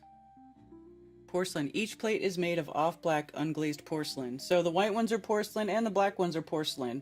They probably just use white and black because contrast when testing minerals. Some of them you would probably want to test on a black plate, and some you'd probably want to test on a white plate. Like, for instance, like testing red and black minerals would probably work better on a white plate than a dark plate. But it looks like they're all just porcelain. They're all just unglazed porcelain.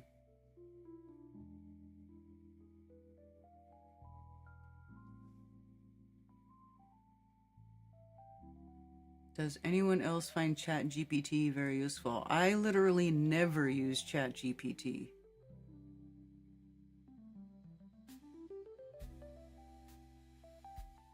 I never use ChatGPT. Maybe I should, but I don't.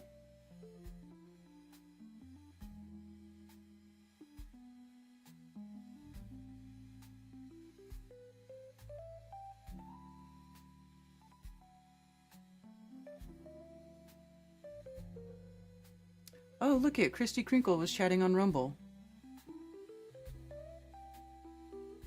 Downloaded part of this book yesterday because it sounded so good. Are you talking about the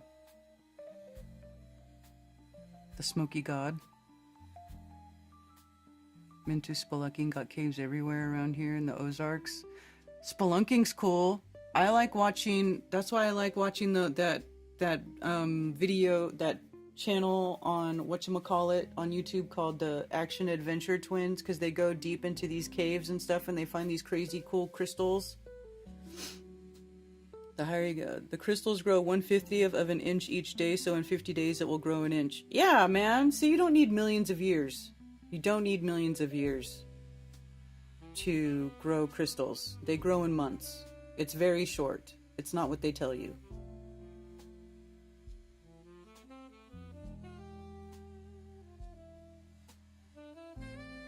You can take a picture of a room in your house and check out all the paint colors and pick. Yeah, you know what? I did that with Photoshop.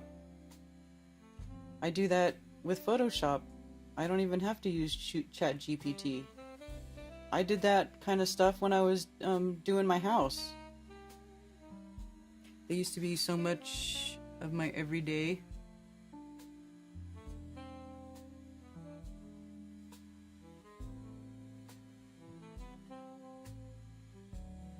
Maybe a cool interview. I wonder if they do interviews.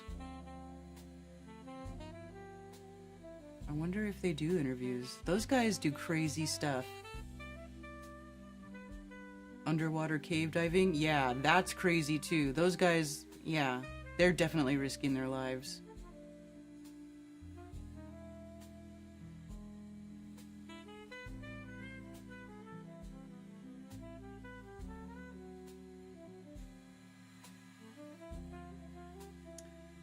Alright, you guys. Well, it's going to be 1 o'clock. I think I'm going to wrap it up.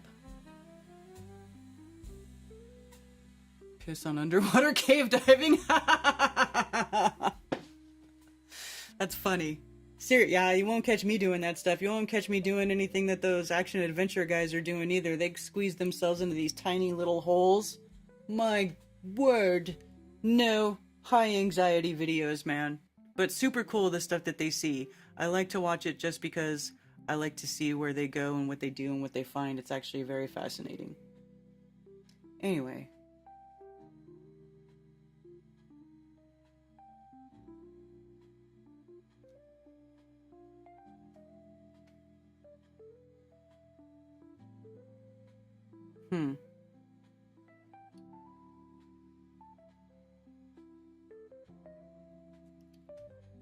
Yeah. Alright, you guys. Well, thank you for hanging out with me this fine Moonday morning. And I will be joining Glowbusters Tech Crew for Glowbusters Tech on Thursday. If we have a show this Thursday, I think we will, but I'm not sure. Sometimes we don't. Just go to the Glowbusters channel and hit the bell. They only stream twice a week, tops. Once on Sunday and once on Thursday. So do that. And make sure to tune in and check out Alan and Shane on Globebusters on Sunday, because they're doing a great job reviving the Globebuster legacy and bringing respectability and intellect and true learning back to the channel. It's great. So there's that. And is there anything else? Anything else? Tomorrow you can catch Mark Sargent on Strange World at 10 p.m. Eastern, 7 p.m. Pacific. It's late. A lot of times I can't even stay up for it anymore, but there it is. You can go check out Mark. I always have to catch it on the replay. And what else? Anything else? I guess that's it. All right, you guys. Have a wonderful day, and I'll see you next time.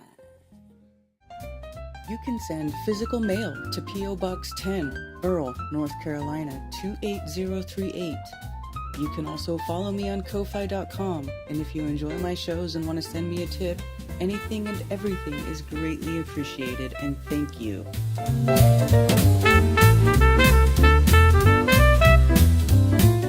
And it's official. Flat Earth Festivals has been retired. It was great fun while it lasted, and I hope you all cherish the memories we made at Flattoberfest as much as I do, and it was a pleasure to watch so many online friendships become in real life friendships over the years. Thank you so much, and I'll see you next time.